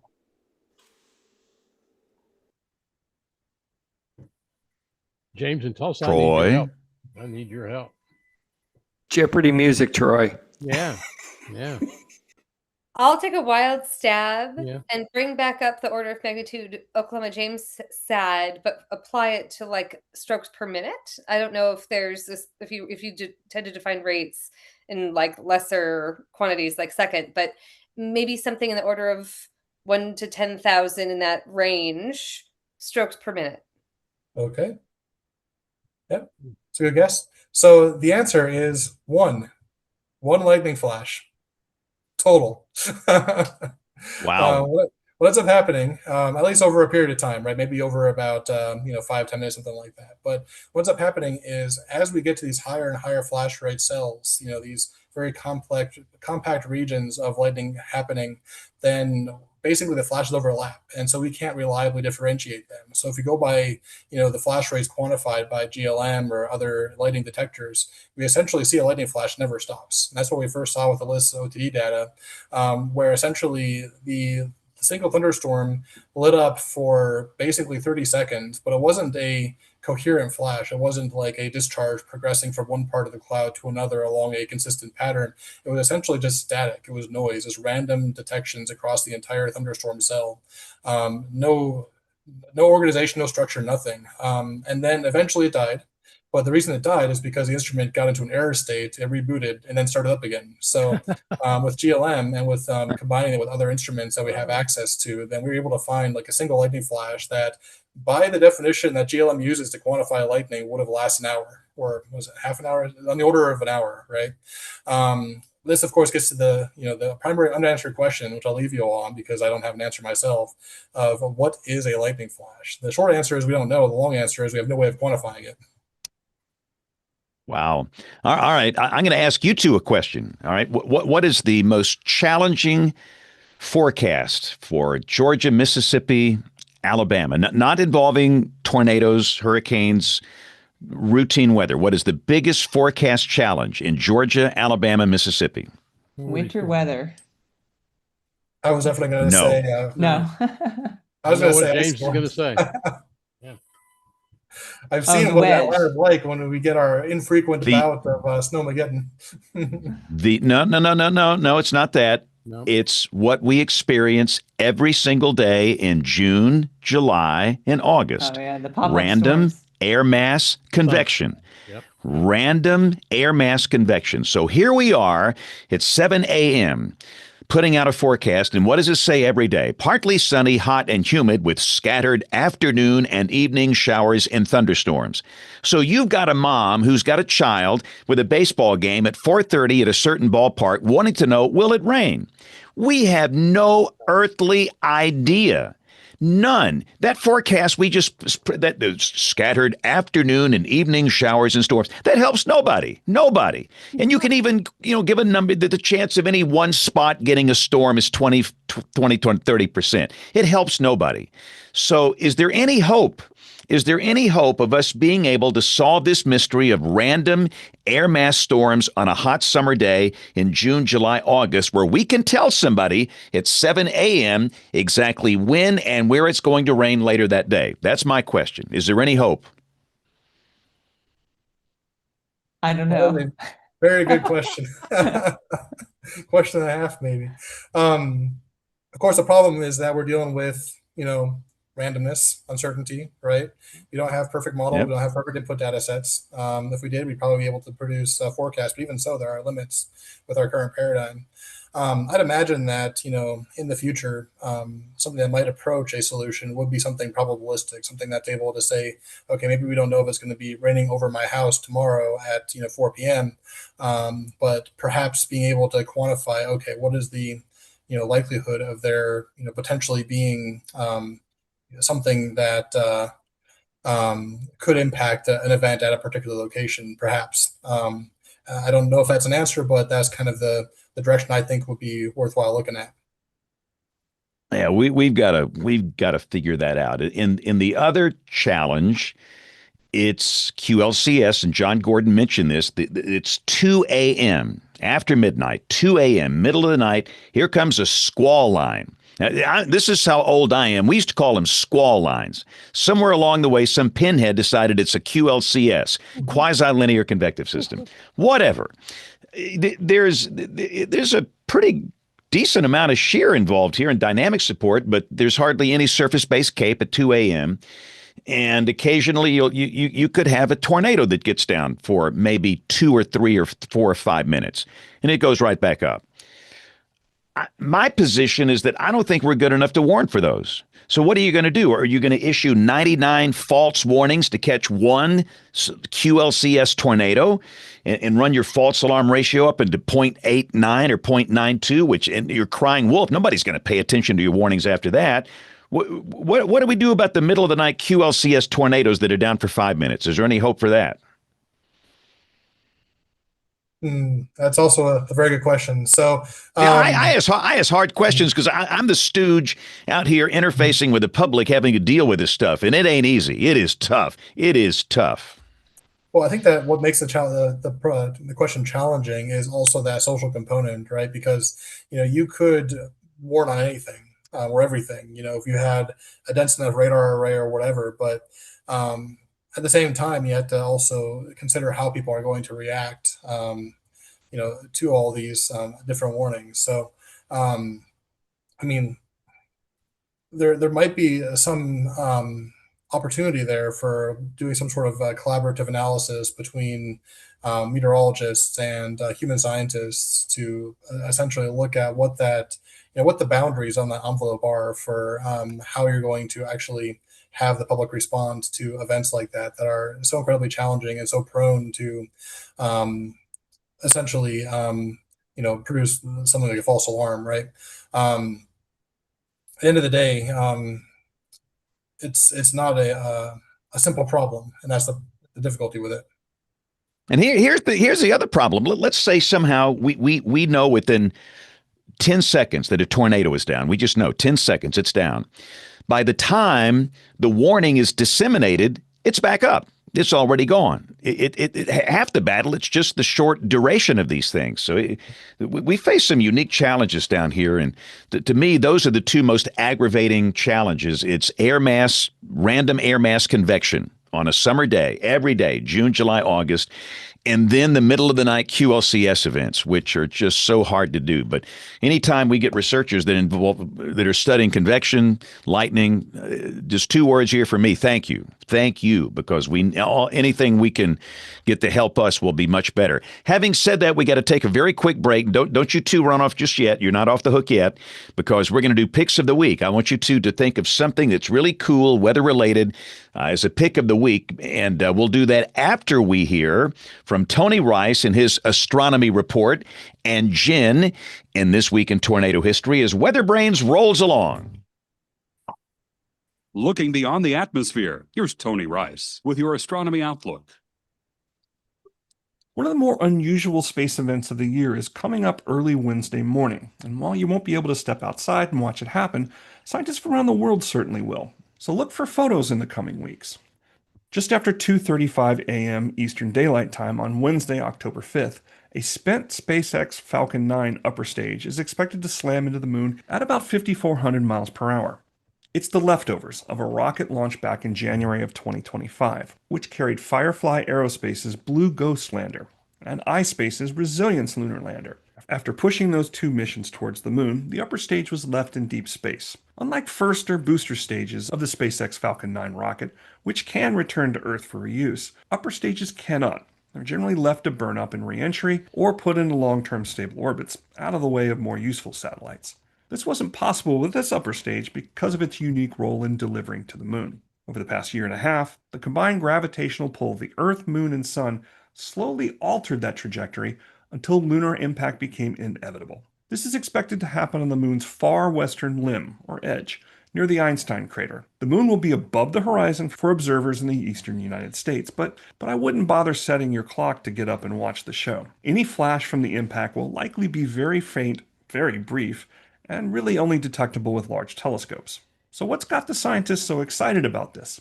The moon has no atmosphere, so every impact leaves a pristine record. Researchers hope to measure the brightness of the impact flash, observe the cloud of dust and debris that results, and then compare the new images from lunar orbiters to determine the size of the crater. All those observations together will give us a better understanding of how impacts like this shape the lunar surface and improve models to estimate impact hazards throughout the solar system.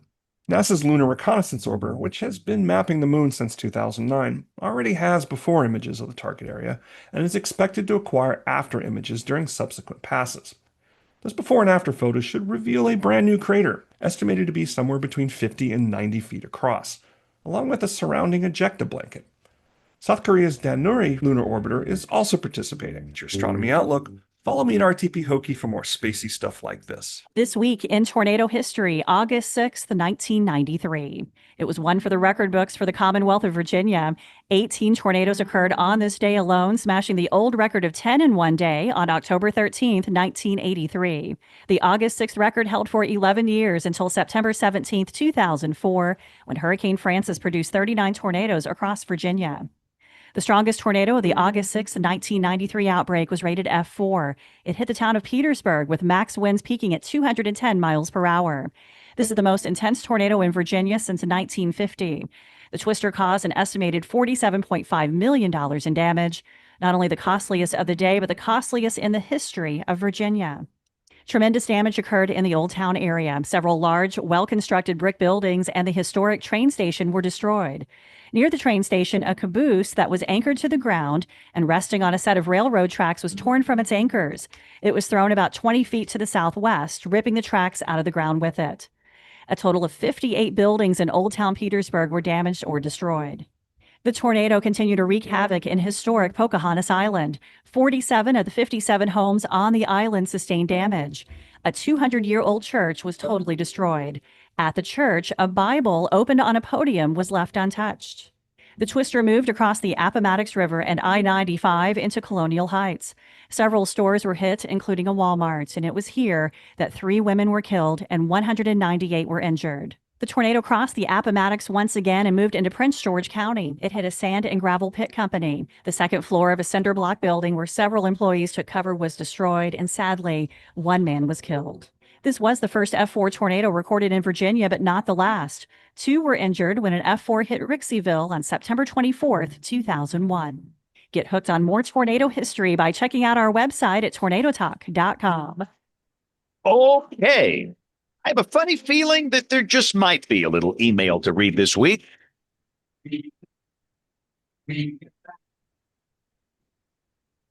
Got a couple of emails, that is for sure. Now, I sent this out to everybody. This came in from Johnny. And can you all explain this tornado path? And so I don't know if you guys looked at this closely, but it's a looping tornado.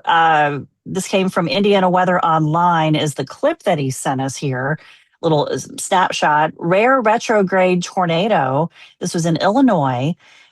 Tornado makes a full loop. Complicated mechanics can stall the forward movement, causing the tornado to spin in a circle, making loops. And one of the comments was someone called it the drunknado.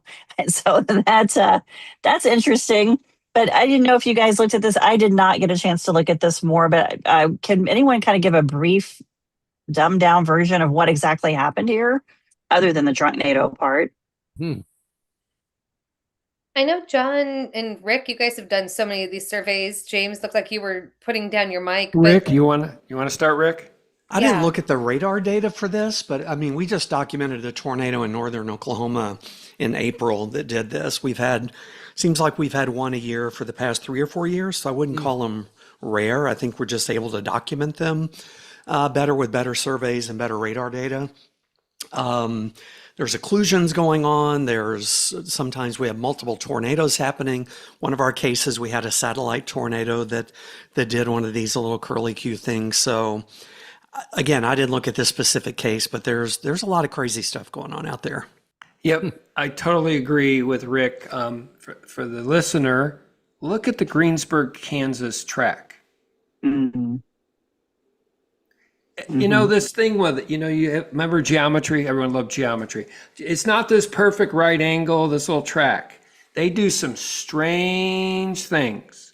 Look at the May 31st, 2013 track here in central Oklahoma. It was a U. I mean, you get things. When I saw that particular path, I immediately thought of something like an occlusion or a series mode tornado family. You get things like that when you have storm mergers.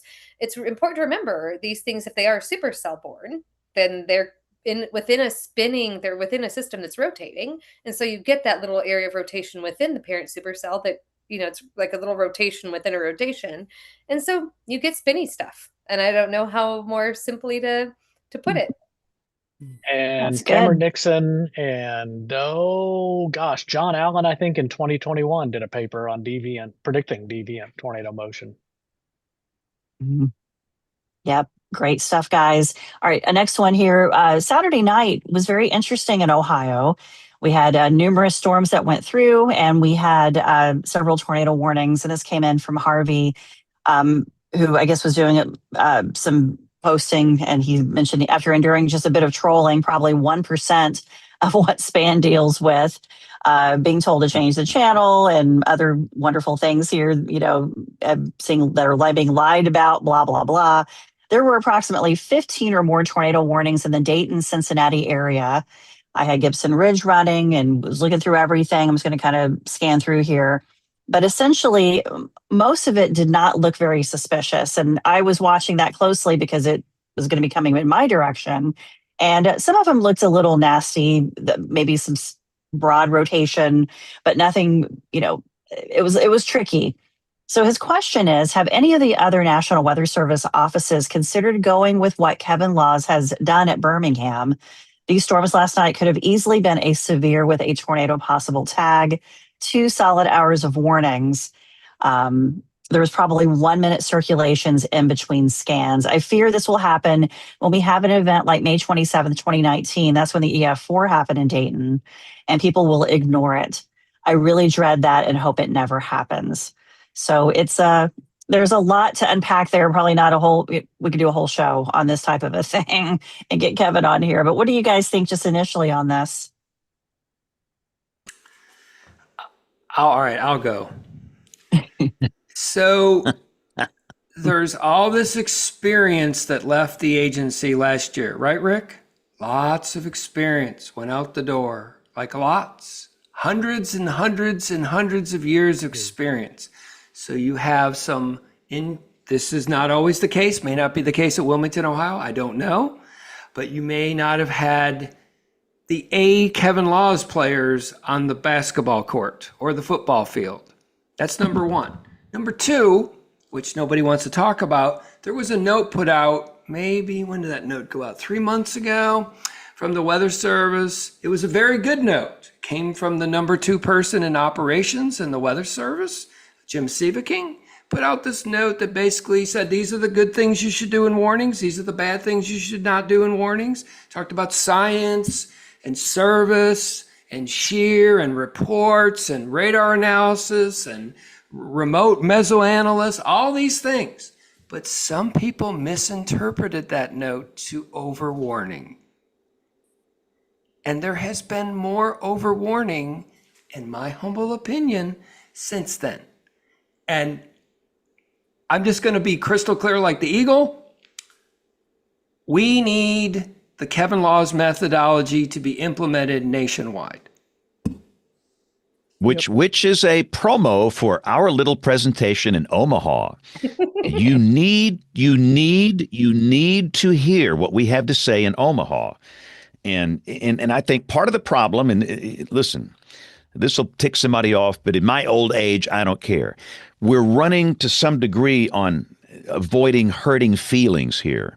We don't want to hurt anybody's feelings. And I think that's harmed the warning process. We've got to get the best people working these warning desks. We have to do that. We have a warning addiction problem. I mean, we have a warning addiction problem. I'll just leave it at that. So, but this is a big promotion for our little talk in Omaha, Nebraska here coming up soon, and I'll leave it at that. Jen? You must absolutely go to that, everybody. I will also say, John, it's not just your sense that that's happening. There's a little cadre of us. I'm supporting Kevin Laws. He and I are both supporting Neil. Neil, one of his priorities is to improve the warning program. And we're thinking about exactly that. How do we replicate the success he had in Birmingham? And what are the lessons learned that can be carried? And one of our cadre of folks who's at SPC took a look at pre and post April, I believe 14th. It was the day of the, Miss Tornado. It was either the Kansas City or the Indiana, but I think it was the Kansas City. And there's a very distinct jump in just the propensity to warn after that point. Honestly, no matter what Jim had said in that memo, I do not blame anyone for interpreting it as do not miss things, because why are forecasters getting raked over the coals this season? It's for tornadoes happening without a warning or even a long lead time warning. I mean, there was a lot of chatter about Wisconsin this past week, and that had warning technically, but there were questions about, well, could it have been longer? It was a very hard thing to warn for. But those are the cases that right now are sitting heavy on the minds of forecasters, and that pendulum swings very quickly. It swung very quickly after the 2011 outbreaks, where people got this message, hey, false alarms might be a problem because of the Joplin service assessment, which we can talk about another time. I don't know that was the message to carry from Joplin, but that message was carried, that false alarms could be a problem. And you see the national false alarm ratio drop, POD drops, FAR drops. And now we're swinging back the other direction. And actually, the statistics are almost going back to what they were pre-2011. Good. Excellent, guys. Thank you so much for answering that. Thank you for sending in your emails. Please continue to send all those in, show suggestions, comments like this as well. And we want to do a quick look at what is coming up, John Gordon. How about this great show on Georgia tonight? Next week, we're going to Hawaii. Aloha, James Aildot. We're going west. And we're going to have Jennifer Robbins. She's on the Hawaii News Network. Meteorologist there, and John Bravender. Maybe Rick knows him. He's a WCM in Honolulu. Then we have kind of a dual show on the 17th, an EF scale update from Jim Ledoux. What's going on with the EF scale and all the new DIs, and where are we? I don't know. And also, Span, we got the Alabama radar big project you're involved with Chris Good from Climavision. They'll be on that show. Yep. Kim? Radar hole, fill those holes. Fill those holes. Kim, you want to talk about the 24th? Oh, she's probably got an emergency. There you go. Not an emergency, just having my dinner. I'm just starving. He doesn't eat. So yeah, no, I'm going to lead the August 24th show, and we were all talking about the July 4th floods from last year in Texas, and how we left our show that was sort of the 1 year anniversary thinking there's a lot of aspects to stuff we've learned in this year since that we could dig into that we just didn't get the bandwidth to dig into in that show. So I'm going to use this as an opportunity to bring on some folks who'll talk about both some of the physical aspects of the forecast and things that are important to carry away from that event, and some things that have been seen and learned in the social science side. I'm still confirming our guests for that, but one of the guests I hope to have is a social scientist based in Texas who has done extensive interviews with both. Jessica will love this. It's the emergency management infrastructure is part of the heart of her research, and members of the public and other organizations to try to understand how can we message flood threats better, and especially if we're going to do something beyond turn around, don't drown, which has been a lot of our flood messaging. This is a much more sophisticated messaging campaign that we want to launch. What could that look like? And maybe what did we see this year? And did we learn something that was successful this year? Good stuff. Thanks, guys. And what's that email, Jen? What's that email they should be? It is. It's email at weatherbrains.com. Email at weatherbrains.com. All right, Jessica and Michael, don't hang up on us yet. We're doing Picks of the Week right now. This is where we're going to go around the horn. Everybody's going to share something that is cool weather-related. This can be a website, data source, app, anything remotely related to weather. So let's begin with Rick Smith. Rick, what, sir, is your pick of the week? I'm fairly certain I've used this as a pick of the week before, but I'm doing it again. Recently, some more discussion about the EF scale and what's an EF5 and all that business. And we can talk more about that when Jim Ledoux is on the 17th, I think it is. But this is a paper by Tony Eliza and team about just statistics about how frequent EF5s have been documented in the United States. Is from a couple of years ago. Tony's also presenting this week at the Severe Local Storms Conference, and with some kind of a follow-on to some of this information. So that's my pick. And all these picks will be up on the website, weatherbrains.com. My pick, it's a piece about NOAA using the cloud, moving everything to the cloud to help modeling. Dr. Jacobs obviously has talked a lot about that on the show here. And again, it's off the NOAA site. That'll be my pick of the week. Troy Kimmel, what is your pick of the week? Speaking of clouds, just because we talked about lightning and particularly about the global lightning mapper and so forth, I just really love the NOAA Goes image viewer, that web page, which is so great with everything incorporated. I really like the True Color satellite and the GLM on there as well. So that's my pick of the week. Excellent. Again, that'll be up on weatherbrains.com. James Adelot, what is your pick of the week, sir? The 3D Mesonet in Oklahoma, using drones to do vertical soundings out of at least one Mesonet site now, hopefully others soon to follow. And that is really cool stuff, sampling that very important lowest few thousand feet of the atmosphere during severe convective events. As cool as the other side of the pillow. That's outstanding. That's great stuff. That needs to be expanded to other parts of the United States here. Okay, Jen, what's your pick of the week? This is a little article we did on that governor's mansion tornado from March 24th, 1975. The governor's tornado in Atlanta, Georgia. Okay, Kim, what's your pick of the week? Commissioner? Yeah, so I have a guest co-host over here now. Say hi, everybody. Hi, everybody. Hey there. Hey. Our communal pick of the week is this great article from Business Insider magazine that ran last week. Yeah, I know. It's so exciting. I was so sad I didn't get to they approached me to interview for it because it's on a communication topic. I know, Mommy's going to come on. This is what I deal with. But I was at the Washington Forum, which we maybe should talk about in a second, because there was some exciting stuff that happened there. But the article was about weather apps and how they grossly simplify weather forecast down to a deterministic solution, and also often a biased solution. They over forecast, especially for precipitation, and it costs businesses a lot. So it talks about how small businesses suffer because of this. And there's a really interesting problem here, guys. Like, the weather apps of the world that draw the attention. This is what users are supposedly demanding. They want a quick look at weather and everything else, but it's a complex story. But when we do that, man, the mom and pops, like our own communities, they suffer from our collective actions as consumers. And I thought that was a very thoughtful, wonderfully done article by them. So highly recommend. And as a side note, I want to mention with the Washington Forum, we have now a member of Congress who is a meteorologist. We've had Eric Sorensen on the show before twice, and he came and spoke. But he also brought us to the Capitol that we launched a weather caucus. We've never had a caucus to advocate just for weather needs. It's always been lumped weather, climate, and there's so much out there advocating for climate, which is important.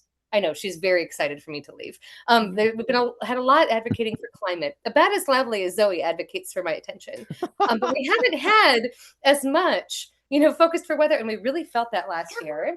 Okay, go ahead, sweetie. So we have now a caucus. Oh, this is my child. This is my attitude as a 3-year-old that you guys are witnessing. But the other piece I want to mention is that we got to talk about having an NTSB for disasters. There was a discussion I got to be a part of, and the American Weather Enterprise Association brought me in to help lead that discussion. And it was so wonderful and refreshing our community, just very open-minded. Every part of the enterprise, very excited about the possibilities with that. I think there's a lot that we might need to do there, but the AMS was really excited to follow on and try to find ways for us to engage as a community around this idea and offer community voice to the legislation as it continues to get reintroduced in Congress and maybe get refined. And I mean, really, maybe one day we'll have a National Weather Disaster Review Board. And with that, I'll close. All I can say is good luck with that in 13 years. Good night, Zoe. Night, Zoe. Zoe. Zoe, that was fun. You made this whole segment fun. There you go. Thank you for making it fun. We all need to laugh a little more. Goodness gracious. Now, we raised 2 boys, and there was nothing to it. I mean, raising boys, it was just nothing to it. But, yeah, 13 years, we'll see how it goes. Okay, John Gordon, go. Yes, You're sir. up. Yeah, so I'm going to do the same thing Rick did, except mine's in Wisconsin. So there's a lot of people in Wisconsin who act like they've never had a tornado before in their life. And yet there's been tornadoes in Wisconsin, the Badgers. So you might want to look this up on the beautiful Milwaukee Journal Sentinel. They did some good mapping. They've showed every tornado by every county since 1950 across the whole state. It's outstanding. And breaking news, James Spann, 88-mile-per-hour wind gusts tonight in Cochise County, southeast Arizona from the monsoon. Wow, monsoon season. Yeah, I saw that risk defined out there. Goodness gracious. Okay, Jessica, you've given us 2 hours. I feel horrible, but thank you for your time. You now need to give us an amazing pick of the week, and I feel like you've got one, so go. All right. Well, I do have one, but then I came up with 2 while we were sitting here because I've had a while to think about it. And and the first one I was going to give you guys may have already actually talked about this in the past, but it has nothing to do with the Severe Storms Research Center. It's just a Substack I like to read, which is AMS's Weather with a Twist. That's written by Aaron Price, and I just think it's a really cool basically Substack that he writes that boils down complicated journal articles into kind of like clever and funny ways to explain stuff, but it's not dumbed down so far that you feel like you're wasting your time reading. It's a really well-written, funny way to learn more about AMS journal articles and more about what's going on in weather and climate. And then the other thing I was going to just throw in, as I'm getting texted here by our former boss, John Trostel, and a former director, is somebody else had just mentioned that they have a paper on the Governor's Mansion tornado, but it turns out that our original director, Gene Greniger, also wrote a paper back in 1975, or 1976, about the Governor's Mansion tornadoes. So if anybody wants to check that out on the monthly weather review, August 1st, 1976 was when it was published, and it's all about the Atlanta tornado of 1975. So, and that's what And we will all put I got. all these That's outstanding. The more picks, the better. That's outstanding. We're going to put both those links up on weatherbrains.com. Okay, Michael, floor belongs to you, sir. What you got? All right, great. So I'm going to plug the upcoming deadlines for the AMS meeting. There's a call for abstracts out. We're actually planning the 13th conference, meteorological applications of lightning data. We're hoping this year, given the expanded duration of kind of our conference that AMS would like us to do, to have more collaboration, especially cross disciplines. You know, we have joint sessions with space weather and other kind of related topics as well. So if anybody's interested in attending an AMS meeting, thinking about submitting abstract, abstracts are due on the 11th. The call for abstracts is online. It should be a very fun time. We're looking forward to all the new things we're trying this year. And then also borrow Jessica's strategy and add something else, but mine doesn't have a web URL. I'm actually holding a 3D printed model of one of the roof simulations we did, where you can actually see the reflectivity structure across a cross section, holding it in the palm of your hand. We're that using is too stinking cool. That's cool. Yeah. That's too stinking cool. We're using these for our education outreach, of course, but just in general, being able to contextualize lightning and severe storms data, because basically with the 3D printing, we're not limited to a two-dimensional weather map like you see on a weather app, for instance. You can really appreciate the geometry of these different storms and then how it relates to the data that's being either collected by the radar or generated by the numerical model. We have versions for both weather radars and also for 3D outputs from NWP models as well. So we're actually going to be giving a kind of a public demonstration in Atlanta and Georgia Tech Square area in about a week and a half, something like that. So we're kind of compiling all of our cool widgets to show off to our fellow Georgians. Michael, you got like a closet with a bunch of about 10 or 12 of those sitting around or anything that you could I do have about half a dozen sitting in our conference room right now. Oh, no. We got Hurricane Helene. We got this storm. We got a whole variety now. Those are cool. Yeah. Yeah. For our we did a symposium this past year, and I think I still have them sitting here. We're actually printed off a 3D printed map. This is from Jessica's printer of Hurricane Helene, showing the MRMS data. So this is something we're developing around here. Wow. Anything else we need to plug, Michael? Website or anything about what you do? This is your chance. Go. Yeah, I'll also plug our North Georgia LMA website. It's been down for a couple of years now, but we got it back up, and so everything is good to go, and we can see the real-time data. So it's nglma.gtri.godtech.edu. We know a lot of people are listening and you're driving, listening to this. We're going to put this up on the website, weatherbrains.com. All the picks of the week will be there. And if you're new to this, we're typically on the air every Monday night, 7 o'clock Central, 8 o'clock Eastern, youtube.com/weatherbrains. We know that most of you listen, but you can watch as well. And if you want to get in touch with us, maybe something we talked about tonight, let us hear from you. That email address, again, is email@weatherbrains.com, and we're back on our Monday night schedule. My next vacation week will be at Christmas, so Monday nights we are here for a while. So on behalf of the entire WeatherBrains crew, I'm James Spann. Thanks for listening. Have a great week, and God bless. Fun show. Thanks, everybody. You. Awesome Good stuff. job, Thank you, Michael. I Beware learned of a the lot. tidware at the garbage dump.